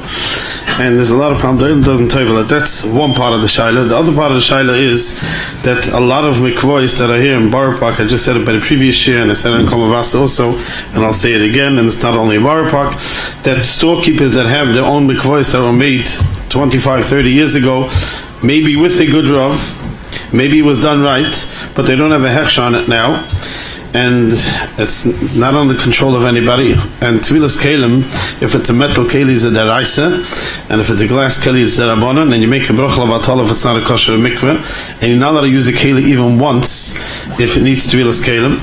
And the Olam relies on all these shvache Hechsherim that they don't know that the Rav Bechal exists, or it is such a bezdin, and it's mamash a himmel geshay. There's nothing more to say. I mean, the Messiah says the most fundamental. There happens to be a law, and if there's anything, if you say dina malchus dina, certainly even though it's machlokes Hechsherim, it's a big plunta of what's considered din malchus dina or not. One thing everybody agrees is that commercial law, in order to run a geschäft, is certainly the government has the final word in that. There is a law in China that no sale is legal until the contract is written in Chinese by a specific lawyer that comes from a list of things that the government has approved. I have not yet spoken to a single Rav HaMachshir who was aware of that law. So, the ones that say they're making such a kinyan, such a this, that, all of it is not chal. There's somebody that wrote a tshuva on this, and he quotes, it's 4 pages long, and he brings down the quotes of the Rabbanim that he spoke with, and in each and every one of them, it's halavai b'di'evid should be good, let alone not lechatchila, and it's very, very scary to think that people, because it's according to the Rosh, and not only as the Rav said, it's also to cook in it, the Rosh says that the food that you're cooking is not kosher. And people just go into Yiddish Geschäften and they buy things with Yiddish ices and they assume that it's done. It's very, very suspicious, and a person has to be very, very careful and seek guidance from their own Rav of what they should do next. I may add what my older brother said before regarding shuls. Many people come to the shuls and they Tevilah Keilim the shuls. We heard from many Rabbanim that there are a lot of shuls in the neighborhood. Either they never had make shamim, they wanted to, but they spent money for the beautiful chelik of the shul and never got to it and didn't come around. I heard from Rabbanim person that they know, and hundreds of people are going there to mikvah for Shabbos. They think they're getting toises kedusha, and there was never a mikvah there. And on the other hand, there are older mikvahs, even from Admoin and bigger kehilas here in Auerbach, that the mikvah is many, many years, and it broke. A mikvah breaks every 5-10 years, and then the mikvah become black, and they have to be emptied out. And once I even came to such a mikvah, they said, "Beside Rav HaMachshir," like they don't know what to do, and there's no Rav HaMachshir, and the mikvah is just keeping and going. And I see people going to Tevilah Keilim. What are you? They don't want to tell the oilam out that it's not kosher to Tevilah Keilim, and something has to happen to have a Rav HaMachshir on a mikvah of a store and a shul. I heard a story from, if I may say a story, Rabbi Halfman is the God of Rabbi Halfman in Williamsburg tells me that at Salem Maruv in Williamsburg 40-50 years ago, the mikveh broke and was hastened for 2-3 days. But the Lamaisa said the people didn't come down to fix it only for another few weeks. They came to fix it. So the Olam didn't know, and people went to the mikveh. He said, put up a sign that Salem Maruv and wrote, the mikveh was broken, and people paid money. Whoever wants to, please come and get back your money. I heard from Rabbi Halfman, he remembers he saw the sign. This is somebody that everybody knew it's broken, but they thought it's only a few days. But Lavan Maisa was nimshach for long, and he thought they were fooled, and he doesn't make down for the oilam. People are going to mikvos and they Tevilah Keilim and they go and they pay push it to ganovim. Every shul needs a sign, every store needs a sign. Who made it and who's following it? Usually a shul that has a dayan, that I was told they usually keep up to make sure if it breaks they fix it. But what a person supposed to do if Tevilah came home from the vibe Tevilah, what they're supposed to do?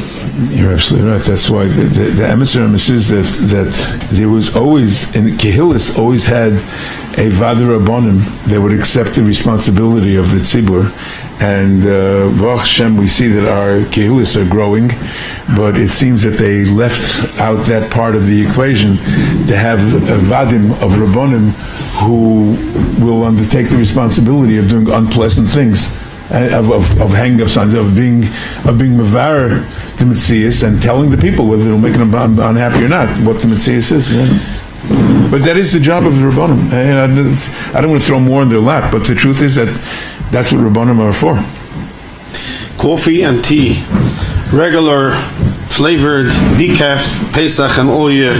Could there ever be mevar what is good, what is not good, what are the chashashas of decaffeinated? And I could tell the Tibber that this Pesach itself, we got a few shaylas already of people used decaffeinated coffee that didn't have a Hechsher for Pesach in the Pesach food, and the same thing is with other products. The shaylas don't stop because people don't look at what they buy, but we have to explain to Olam how serious decaffeinated coffee can be, so they should know what the chashashas are. The same thing is flavored. The Olam thinks that if you drink regular coffee with OU, let's say, so you can drink all the flavored coffees also. There's a very big difference. Yeah. So again, the process of decaffeinating coffee, the caffeine is a natural part of what grows, what the coffee bean is. And in order to get that out, you have to dissolve the caffeine. There's something called ethyl acetate. There are a couple of different ways of getting it out. The most common, because it's the cheapest and most effective, is using ethyl acetate, which is a chemical. It's a liquid chemical, which is a combination of acetic acid and ethanol, both of which are going to at least going to be kitnius. Sometimes if it's coming from Europe, or if you don't know where it's coming from, there's certainly a chash of chametz both in the acetic acid and in the ethanol. So therefore, during Pesach, it's certainly, absolutely, without any question, you not only need a hashgacha, you need a very eingeschlossene hashgacha to make sure that the means that they're using for the decaffeinating is fine. Regular coffee, regular unflavored coffee is not very much of a shaila, because if it's just the beans, even though there was one person who came along, there's, Baruch Hashem, there have been Yidden, Ehrlich Yidden, drained zich by coffee making places for many, many years. One guy went down and he said, nobody in the whole world except for him knows this, but they use alcohol. It's simply not true. But that means that when they ferment, there's a natural fermentation process that affects the beans, that is part of the process when they lay them out. That has nothing to do with chametz or even kitnius. So the stam coffee beans are not a problem. If they're roasted, it's not a problem. If they're flavored, then it's like any other flavored thing. And anything with a flavor requires a good hechsher. There are some very simple flavors that they use, such as Nescafe will have a hazelnut or a French vanilla with an OU or with Chaf K. Those are not a problem. But L'mashal, they have now all these. They have these capsules, these Feinschmecker capsules. What's it called? Not Nescafe. Nespresso. Nespresso. It comes from Switzerland, and they have a dozen different flavors. And the hashgacha on that is very schwach. It's a very schwach hashgacha, and I would not recommend using anything Nespresso except for the plain roasted unflavored coffees. Is there enough of a chashash that it'll trafe up your keilim? Probably not. And that means that if somebody else uses it, there's no reason not to use it afterwards. If you want to, you can run it through empty ones. But without any hechsher at all, any flavor should not be used. That's as far as coffee goes. As far as tea goes, tea is a whole different thing, because they do not flavor the tea. Generally, flavored teas means that in the tea bag, when they mix it, they'll take tea leaves, they'll put in other botanicals. If it's a botanical type, like a chamomile, something like that, or a mint, a nana. But if you have these other things like fruits of the forest and raspberry, they're putting in a powdered flavor. And it requires a hashgacha on the same level of anything else you use with the hashgacha. And not only Pesach certainly, but even for the rest of the year. A flavored tea that is not a plain botanical, it means if there's anything in the ingredients other than tea or a flour, if there are flavors, absolutely requires a hashgacha that you would trust for any other thing that you're going to eat. For a whole year. Yeah. There are many Yiddish cheese companies today, some with better Hechsherim, some with not. How should a person know which ones are better, which ones are not? I don't know how to say it without saying names. I'm not answered either. Okay, so let's skip but one thing, Sheikh Katz in Mahadran does an excellent job. And the Olam has always been, even though there's a clow that the guy that's running in the front of the pack has like a bull, a target on his back. So that people like to criticize. Take something like Olam. You take Olam, the aid has been there, people have been there. I'm not saying that every single prat of every single thing they do is AAA, but there's no question that it's a Mahadran level product on the Olam cheeses. Whether they do something, sometimes how they do what they do, this yesh diun, but to say that it's not a kosher cheese is absolutely not correct. And it's something that has been a staple in Klal Yisrael for so many years that before you just make assumptions that there's something wrong with it, you should really check out if what you're repeating is actually true. I don't think that the ra'anonus that you hear on Ha'olam is true. I know the mashgiach for over 60 years, and I've spoken to him many times about what they do in and how they do and who else is involved in that, and I don't think there's a problem. And like I said, the Mahadrin, which of Shia Cats is certainly an excellent product for any time of the year, including Pesach. There are a lot of people that use, a lot of stores that use Uber Eats delivery with their stuff. What does a person have to be careful in order to make sure that he's not running into problems of kashrus, even if the store does have a good hechsher, let's say? The stores with a good hechsher very frequently don't realize that when they send if you ask them how they take care of their Uber Eats, they don't even know what you're talking about. And some of you may not either. Uber Eats means it's a delivery service that Goyim come along, the Geschäft will have a service where they can deliver, and there's a company, Uber, there are others also, DoorDash, that you call them up and they send anybody that's in your neighborhood to go pick it up and go deliver it. Anything that hasn't been in Bosnish and Solomon Ayin. If it's cheese, if it's fish, anything that needs two chasimis, needs two chasimis. That's just, there's no other way to deal with it. If you get your package of that food delivered and there are no two intact chasimis, it's not kosher. It's Bosnish and Solomon Ayin. It's just that there's no question, and it should be returned. And if the store is erlich, they'll refund your money, and you'll stay hungry. Yeah. But that's how you get scarred for the hunger also.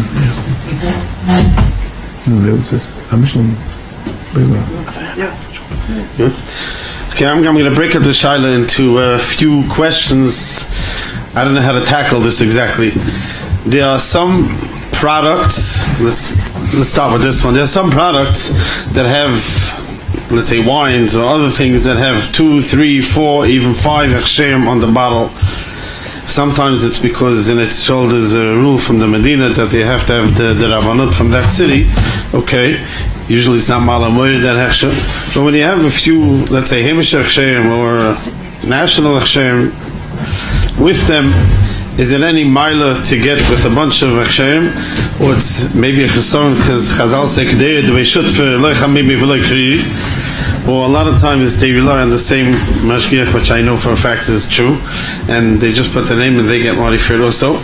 And the more favetik shaila is when you have the same company owner which has 5 hashgachas on different products, or let's say 30 hashgachas on different products, because they're such a big company, and we know that some of the hechsherim are excellent hechsherim, and some of the hechsherim are very lousy hechsherim, and a lot of them are monkey in the middle.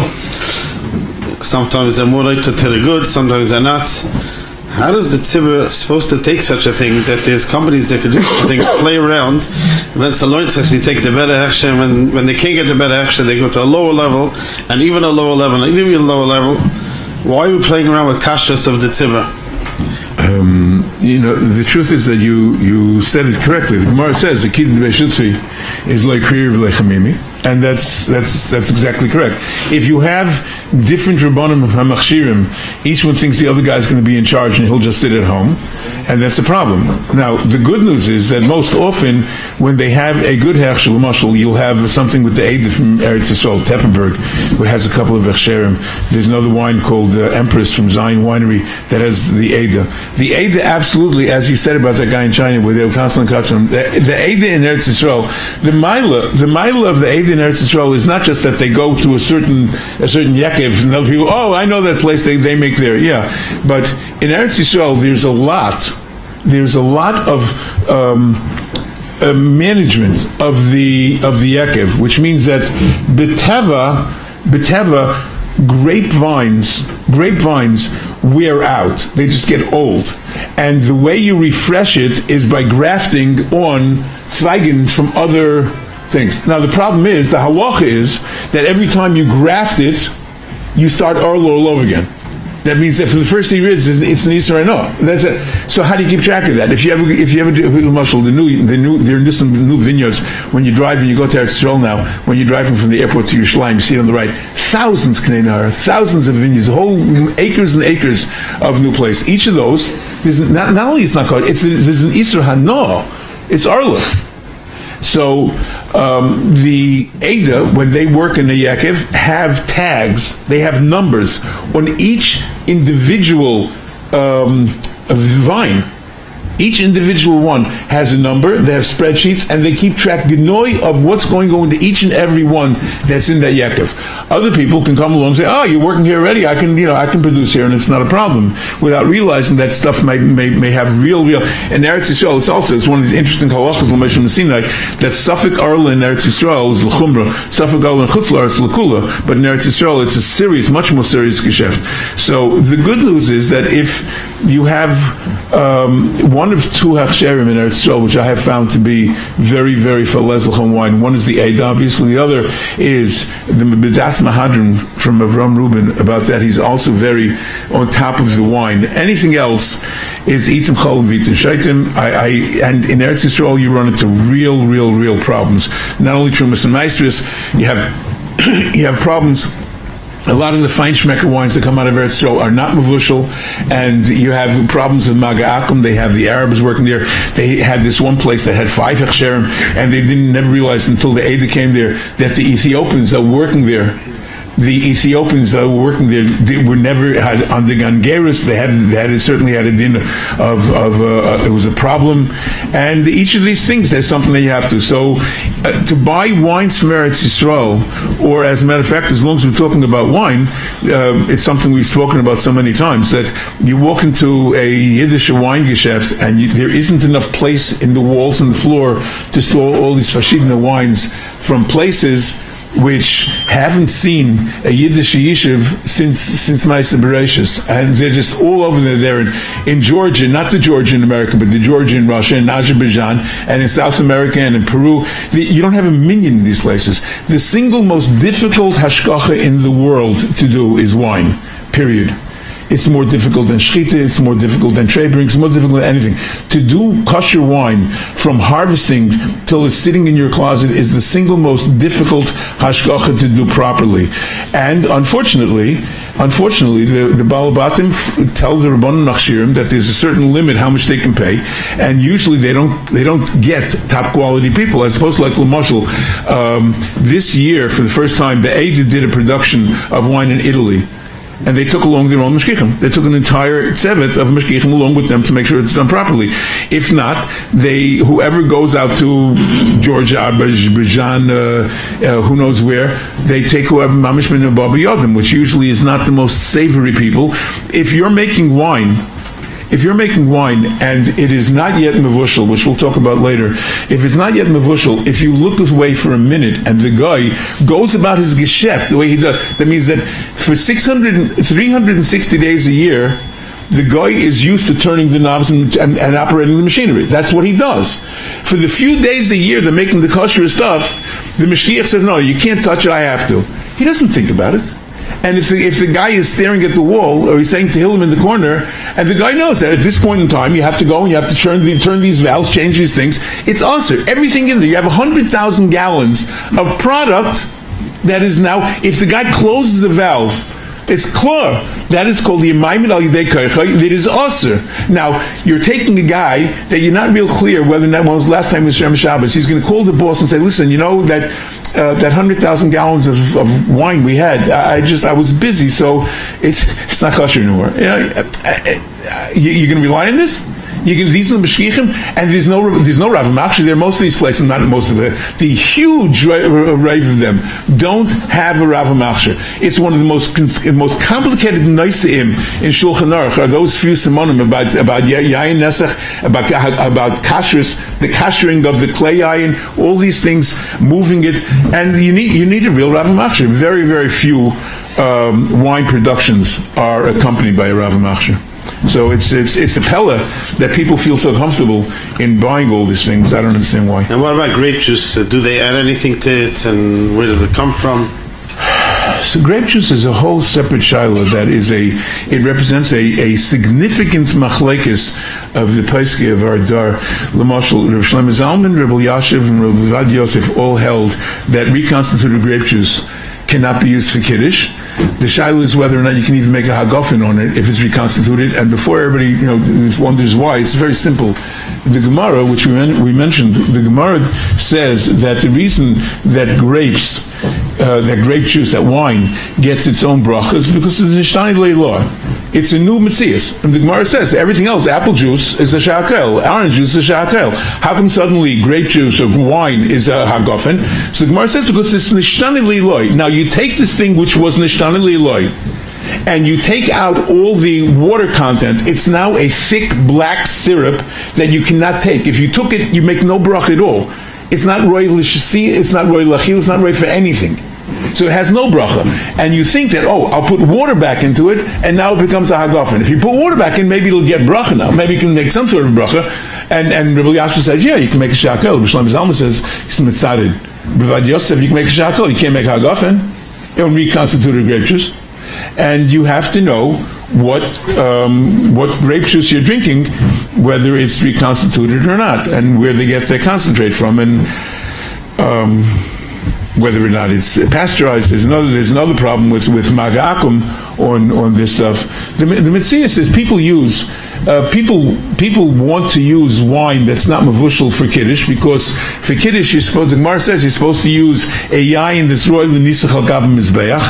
It's machlekes the Gemara whether wine that's mavushal is roy l'nisach al gab mizbeach or not. So there are many people who want wine that's not mavushal. Now the way that wine products, that means grape juice and wine and other types of products, are made mavushal is through a process called pasteurizing. The pasteurization is a very necessary step in fruit juice. It doesn't make a difference whether it's grape juice, apple juice, or orange juice, or grapefruit juice. The metzias is that when you have a solution, when you have a liquid that is composed of sugars, it doesn't have to be the sugar you use in your coffee, of a sugar molecule. The metzias is that when you have yeast in the air, and if you know anybody in Nebuch that has allergies, you'll know exactly that there are yeast, ambient yeast in the air. If the yeast gets into a sugar solution, it will turn into alcohol, period. That's the halacha. That's the way the Rebbeinu Shalom created the world. The way you stop it is by killing the yeast. The way you kill the yeast is by pasteurizing it. So if you have a bottle in your hand that says not pasteurized, I don't want to use the word that it's not true, but there's no other way to describe it. It's simply not true. If they don't pasteurize it, it will turn sour within a week or two. Zehu, that's the Metzias. Now, there's different levels of pasteurization. Rabbi Yashiv told us when we make grape juice for MPGS, and we want to make non-mavushal. So Rabbi Yashiv said that if it's up to 143 degrees, since there are major shittas and paiskim that hold the yatzaleh, this is above that temperature. So if you pasteurize it up to 143 degrees, you can still consider it to be non-mavushal. So that's what we do. I do not know of anybody else that practices that, and in fact it's a dangerous thing to do, because 1 year we lost the entire stock because there was a very strong yeast that wasn't killed at 143 degrees, and it ruined everything that we had. Pallets of stuff we ended up throwing out. And the non-mavushal stuff, by the end of the year, by Pesach, by the summer certainly, it already has a shmeck of alcohol, and even in the grape juice, because it's slowly beginning to turn. Now, then this is all on the tzad that pasteurizing is in fact considered bishul. And here's the problem with that.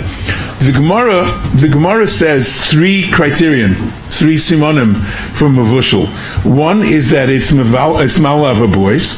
The second is that it's nismad machmaschayim. It condenses it somewhat and loses some of the volume.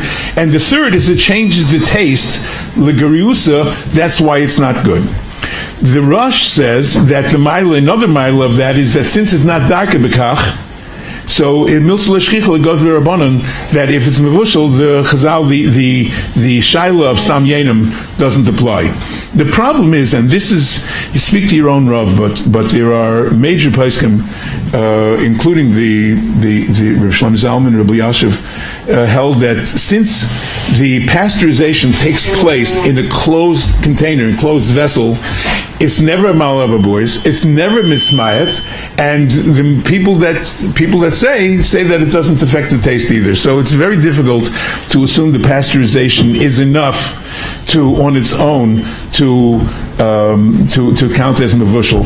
There are other poskim who say that since it's darka b'chach, since everybody pasteurizes it, you can no longer say the Rosh's shita of it's milsul l'shchicha. So you need to thoroughly investigate whether or not pasteurization is going to be enough to make something to be considered mevushal, and the next time you have a guy in your house, whether you can leave that wine around. I just want to add one quick thing. I was with Fastim a few weeks ago.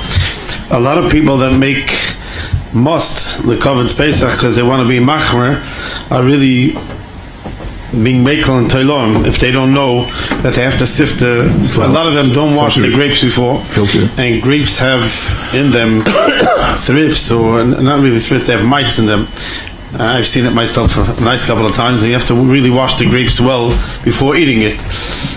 Or filter it after. Or filter it afterwards. So and they don't filter it. And the stores were selling all over.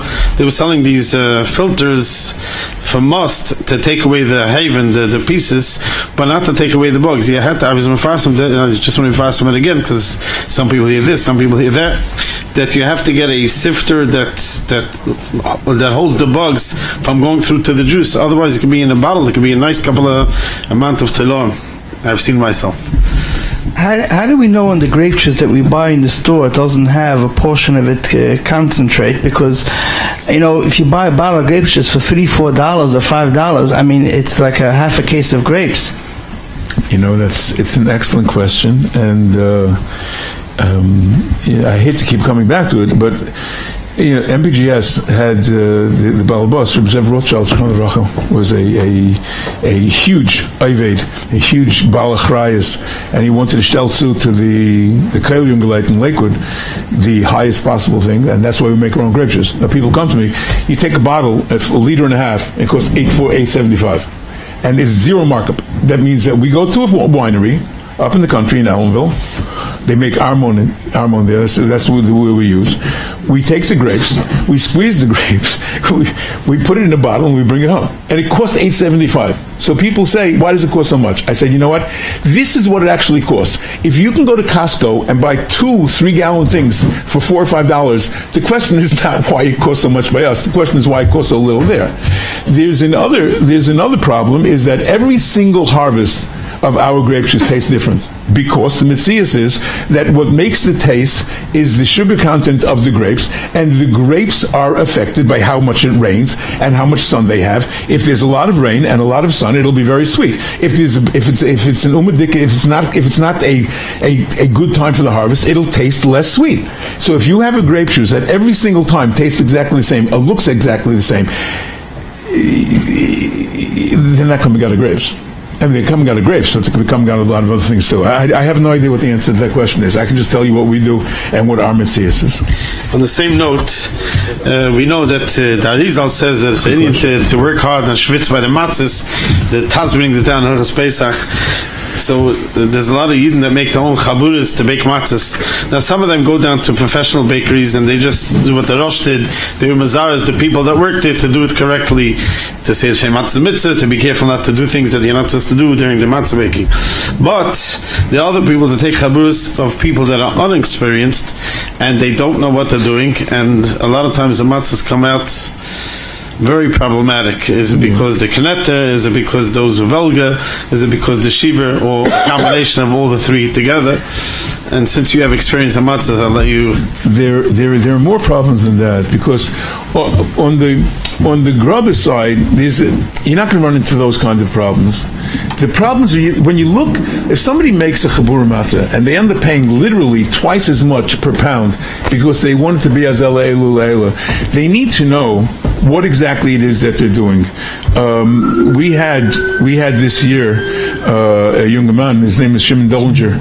He's a goyin, and he wrote a sefer on Matzah Shmura, and where he goes through every diktuk, and when you watch the way he does the Chabura Matzah, you suddenly realize what it is.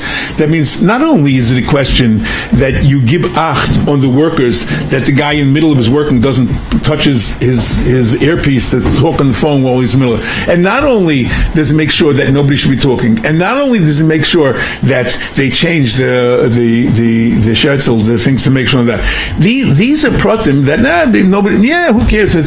But if your taka wants something that every diktuk should have, for instance, it's very common. This is something that people don't chap b'chlal. They use metal valgolsen.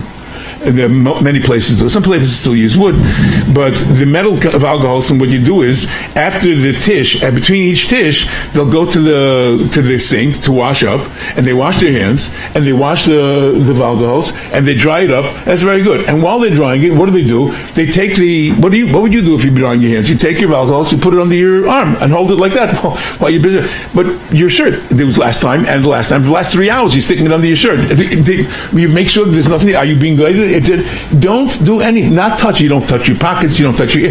These type of akrodas and l'moshel. There is. He came in, and this is what you should be doing. Everybody thinks if you have a separate a Wasserzimmer, so you don't think. L'maisa, the air gets full of flour. That's just a metzias. Even if you have a separate kamach zimmer, you have a separate, but in the middle, the guy is kneting, and it makes a cloud of smoke.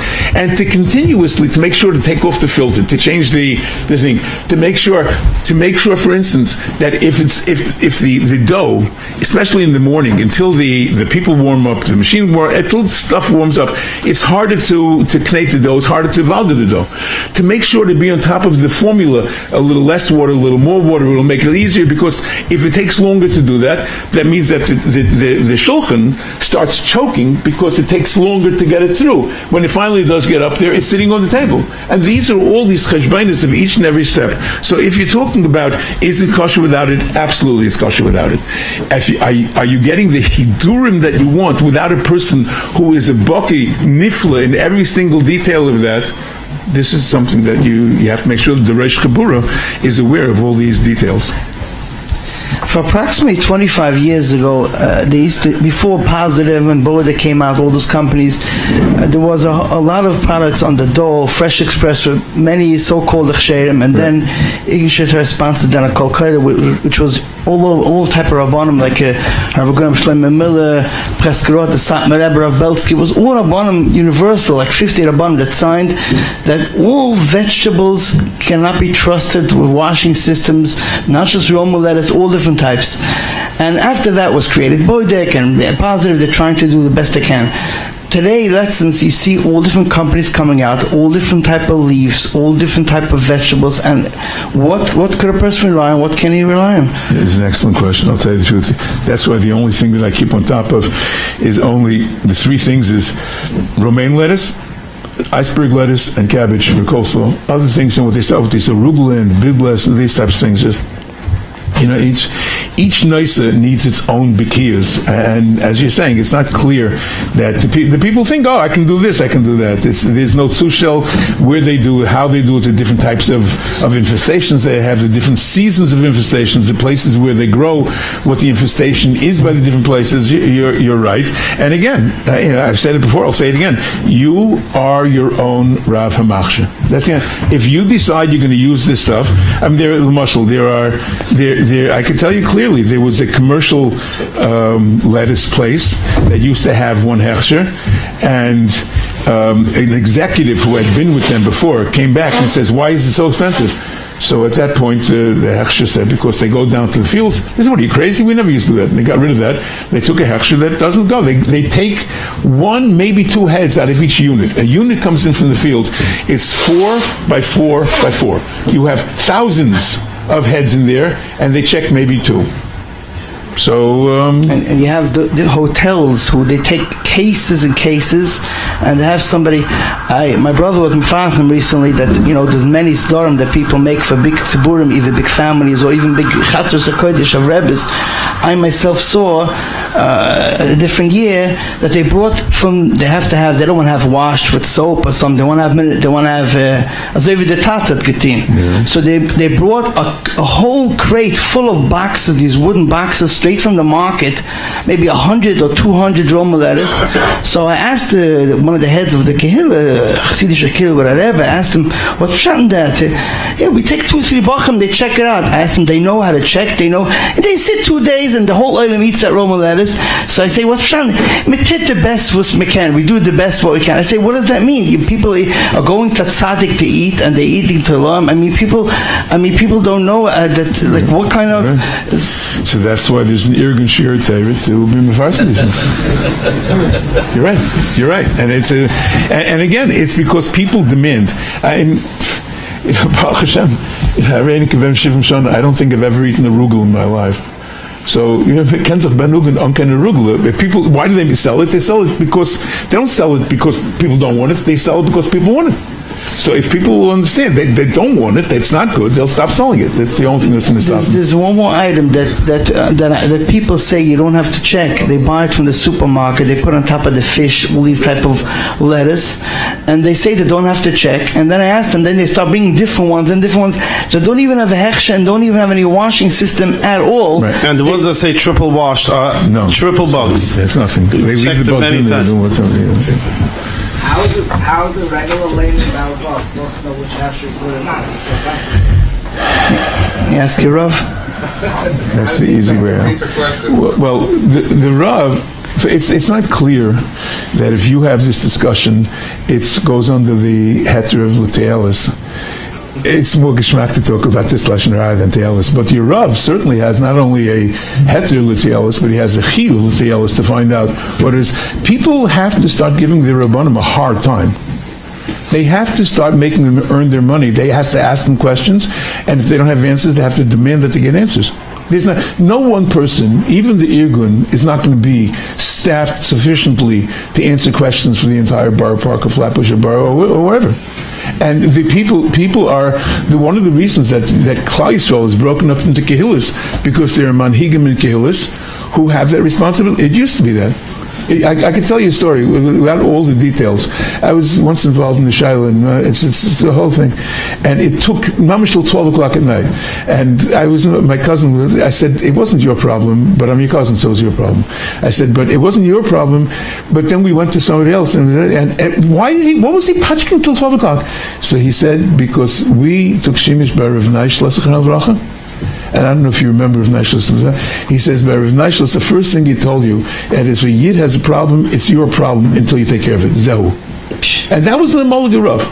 And Rabbanim have to understand that just because they have their answering machines and they have to sit by the thing, I can tell you, the Square Dayan in Lakewood doesn't have an answering machine. He sits and learns.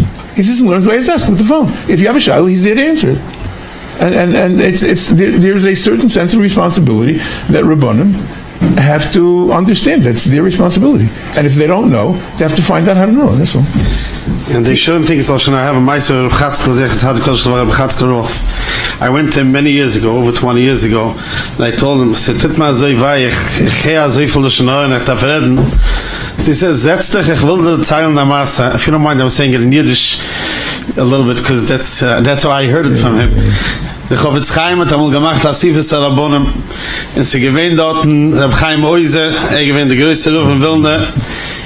In der Chofetz Chaim hat rausgegangen mit der Zettel, als jeder Ruf soll chasmenen, aber wir gehen nicht reden, oder der Herr in Lashon Hara. Hat Reb Chaim Oizer sich aufgestellt und gesagt, ich chasme nicht. Ich bin ein Ruf, ich darf hören und ich darf reden. And then he tells me, die darfst hören und die darfst reden. Wissen was titzig. Yeah. And then he asks you about certain Hechsherim.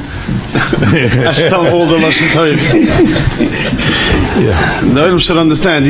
You can follow your Rabbanim should do the Chalain in them, especially those who give Hechsherim and don't know what they're doing. And you should know that my brother spoke before Pesach about it, and he said over the story I went with my brother to Yechezkel, and because we heard it was then Andy boy in different doll was with a Hechsher, you just wash it and it's okay. And we came over to him before Pesach, and he said he doesn't believe it, or Rabbanim giving a Hechsher doesn't make sense. So he said, bring here what his wife washed and checked already. And my brother Baruch Hashem has a good eye, my older brother. By the second letters he found ready, he showed Reb Yechezkel to tell him, I never saw such Yirah Shamayim in my life. Reb Yechezkel jumped up, oi. And he said, bring my zettel, bring me tell me what to write. And he wrote, nobody's allowed to read any of these letters till he has a mumcha to check it and be mefarsim it. And Baruch Hashem, we spoke about it, and many kehillas heard how this Yom Tov Pesach by night, they bought boydek or this, and different than they did other years, because they knew they can't check for a few hundred people eating the Seder, and they had the Ebeshav Leiter. Okay, I want to go to a different topic now, something which we started speaking about before, that goes into the noise of Yain Nesach. There's cognac, there's whiskeys, there's liquors that have a problem, a lot of them with sherry casks, and today it's much worse than it was in Mulligatite. The reason is because they even pour in sherry wine into some of the whiskeys. Somebody just sent me a picture of Heimishe, in a Heimishe gegend, I'm not saying where, the oilam was sitting and drinking vodka, and it said on the bottle, it had grape juice, was put into there. From grape alcohol. Yeah. So, let's say they were Hechsher many years back because they had to use these casks, and they believe that it doesn't give a good time. Maybe it's adrab poigim. But the fact is today that a lot of them have a good time, and they put in dafka for the time. And I could say even more than that. I had to do research. One big. I don't drink all this stuff, but a very kosher tzaddik asked me to do research for his Keilim. So it's quite a few years ago, and it was an OU product. It was the same company. They had two flavors in the liquor. So I krieged into the Kashrus of somebody in OU is not living anymore. He didn't really want to give me, but he heard that I'm doing it for big tzaddik and I still for big Keilim. So he tells me I'm going to give you a privilege. I'll tell you exactly whatever. The same company, the same name, just two different flavors, were made in two different places in the world, and they were made on the two different abbonim. One was a shtickle reliable, the other one was totally, I can't say not because the OU gives a Hechsher on it, but they rely on different rabbis of different neighborhoods for these things. And just because one thing of that company was verified to be good, it doesn't mean that the other thing in the other company was not. It was also verified. Another thing is, sometimes they can't get a certain wine to put in which has a good Hechsher, so they replace it with a very shvache Hechsher. I'm contacting Yechezkel a whole year about these things, and there's wines that come from certain places that you mamash not allowed to drink, even with the Hechsher of that local rabbi.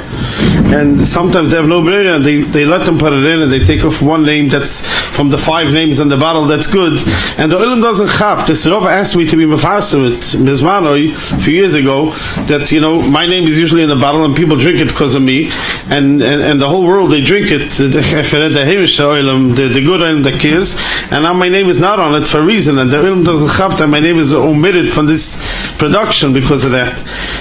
Belsky told me Barab many times, es ist schon Zeit, als Klal Yisrael soll trinken, mashgiach nur mit der Hechsher. There's no question that even if you take something innocuous, even if you take a schnapps, you take a schnapps which doesn't have a shayla mitzad itself. Let's say you take a rye whiskey or Kentucky whiskey, which in the very mitzias of it there are no real shaylas.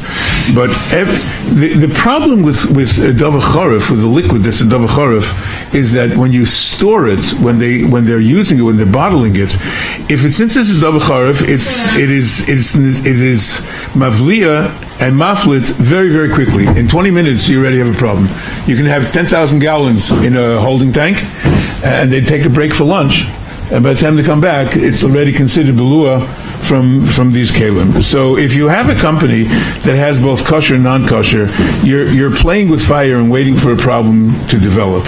To take it all fun of the scotches with sherry casks. I know that there are paiskim who hold that it's bottle because the Gemara says that wine. It's the shaila when Rabbi handles it. Rabbi never didn't deal with sherry casks. He held to a different shaila. He's talking about adding wine.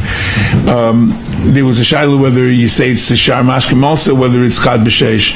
But wine is a special cooler. It's bottle chad b'sheish in water because it has a tam kiyua. Now tam kiyua means that it be'etzim is pogum. It is not a tam of yain. It's not a mechanical. When you say something's bottle b'shishim, there's a mechanical mitzias that when something is so little, the mitzias is that it's not. You're not margish it. Tam kiyua is not beetle. Tam kiyua means this goes bad in such amounts of water. Now, if you have a mumcha And halavai, nobody in this room should be of such a level mumchus. When they taste this stuff with the sherry casks, not only they can tell you, oh yeah, it has sherry, they can tell you whether it's Madeira cask, whether it's a port cask, whether it's a Azad cask, and not only that, but the Garmum can tell you even what brand it is. And so how can you say this bottle? And it's there because they wanted to, because it's mashgiach, and they sell these bottles from for $150, and people buy it. So it's very, very, very unverständlich how people can say that it's bottled, because it should be like any other Vidal Timer. Any other Vidal time with the Tam Spiegelzach in the final product that will be also. So I have no understanding why people will hold that the sherry casks are mutter. And as far as other things, people look at it and says, "Was kann schon sein?" In Europe, it is very common.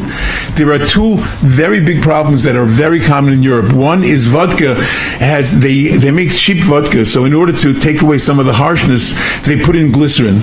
And glycerin from Europe certainly is a major chshas that is coming from Shemen Minachai.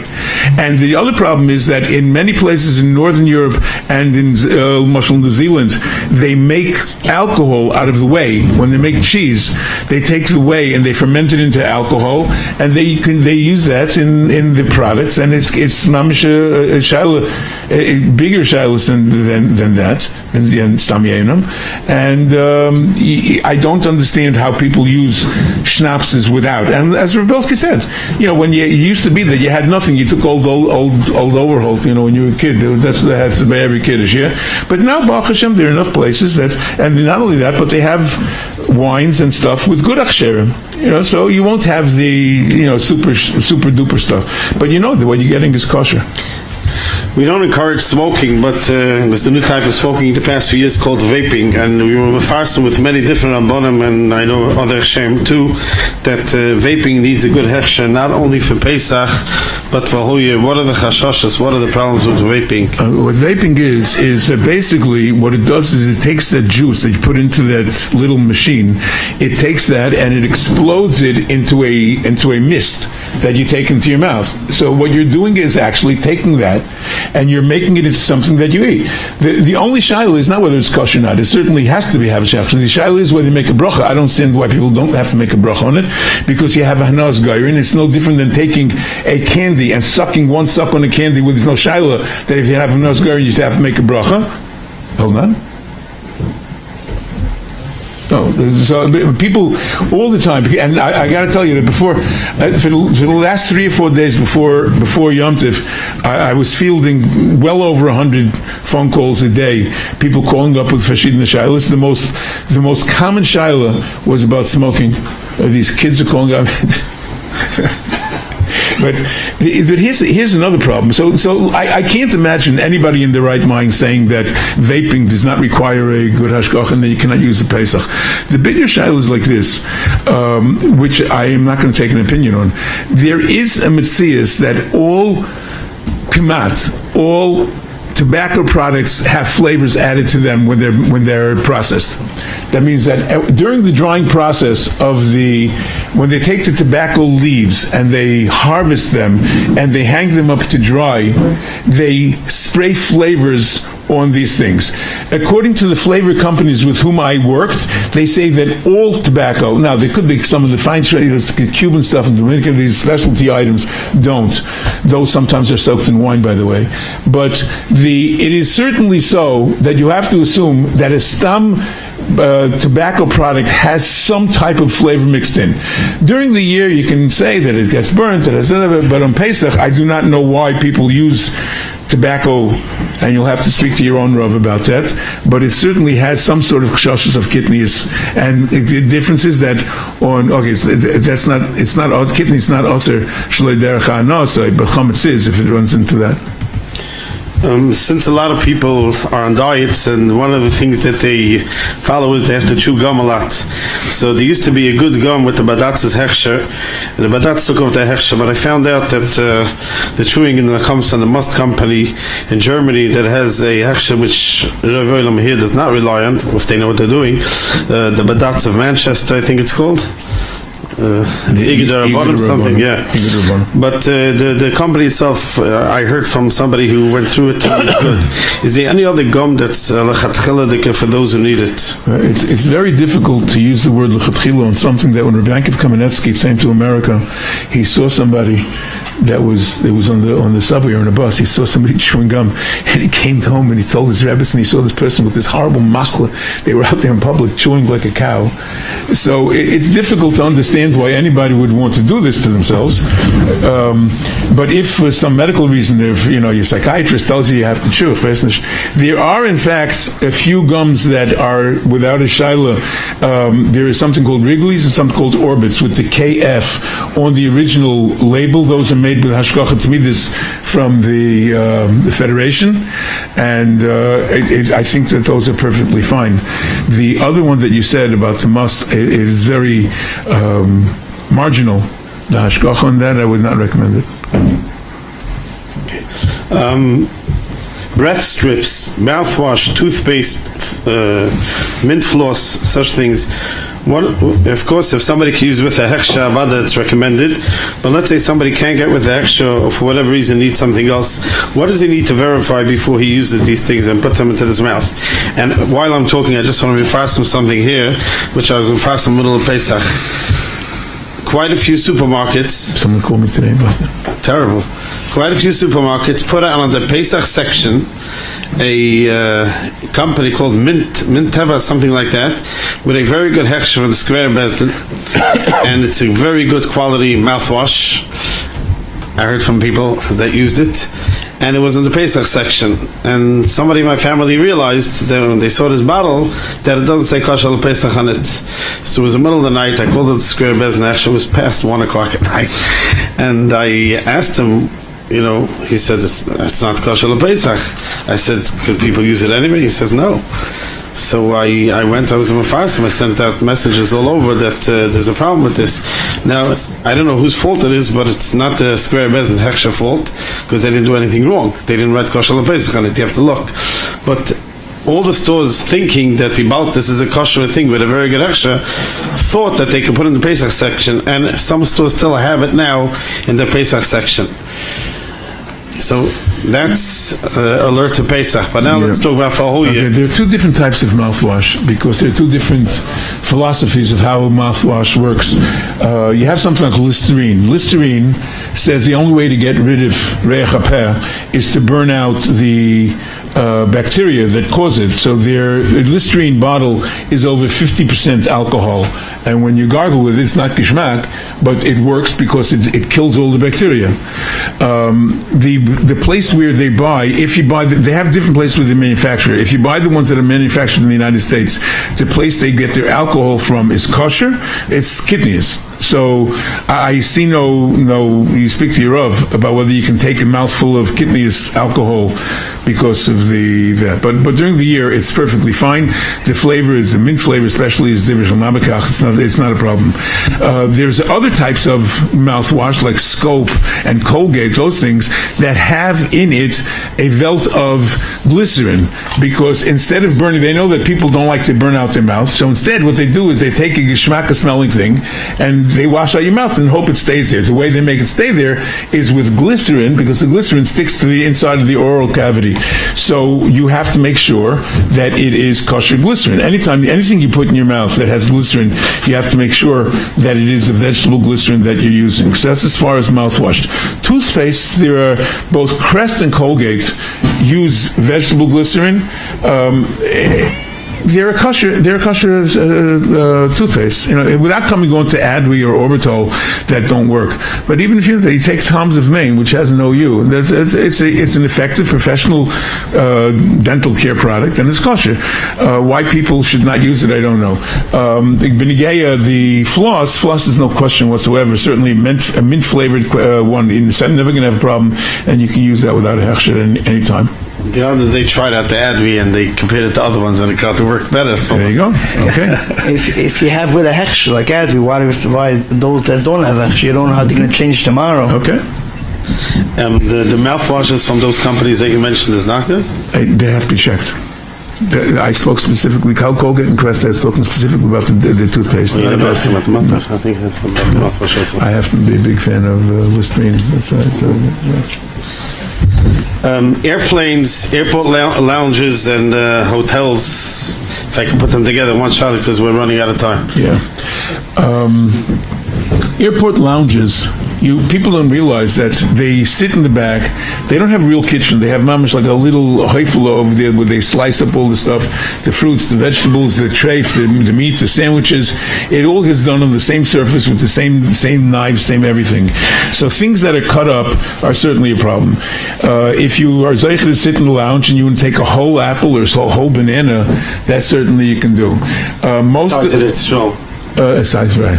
And it's still everything's a problem. I think when you're sitting on a plane on the way home from extra loss, any fruits that they give you, if it doesn't have Hechsher, you can eat it. Absolutely, without any question. The other things that you've come across in the lounge, such as coffee, so usually they'll have, in my experience, that next to the coffee machine, they will have paper cups also. Not only China, many of them have China. Most of them that I've seen will also have paper goods, and you can use the paper to make yourself a coffee with.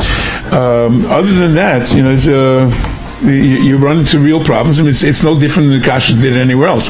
Hotels, do you mean with a Hechsher or without a Hechsher? With a Hechsher, if you're there, hopefully only because the Hechsher is reliable. If you find one, please let me know. But if you have other places, like you stop going to a hotel or a thing, it's you see these people all the time. They come along and they eat breakfast, and they specifically went to this motel because you get a free breakfast, and they look on the box, and this bagel has a Hechsher, and the cereal, it's very, very difficult to keep track of. They have these dispensers with various types of fruit juices. You don't know what's in there, and it's difficult to do that, to rely on that. The good news is that in your room, when they have a Keurig machine, if you have a kosher Keurig pod. You find Shabbos families go to big hotels, and they take hotels, and I was once in a hotel, and they used the milchik and fleischik in the same oven, and it was a Yiddish-owned hotel, and I warned them before that you're going into a very problematic place, and they found out that it was and the air was ripped at least 10 places when they just checked it yesterday. It's a real problem. Food service is a very, very challenging area. What are you supposed to do to get a kosher hotel? Hang a sign, hotel outside your house, and stay there. I just want to take a moment just to thank the family, the Mishpacha Bold. There is a huge upset in our lifetime. There are very few times that we can look back and see in our lifetime when one family has so affected a Ma'al Yusa in Klal Yisrael as the Bulls did with Irgun Shir and Yasha Keilim. Klal Yisrael owes a debt to this family for what they've done for the Eilim Torah. You couldn't do it without you. We have to thank Rabbi and Yechezkel Auerbach, who did so much for Klal Yisrael. A größer Schöpfer von der Eilim am Start von Shurim, they make all the Shurim. Weißt du, man of seiner Shir, the helping Irgun Shir Torah, it's a gewaltige Zikr. We can't do it ourselves. Give a 180, finden wir das 1000, was wir kennen. And this was everybody should have a freiliche Yom to a good year. The next year will be today by Rabbi Goren and Moshe Meilelim at 6:45, Mincha 6:30. There will be a Mincha right now.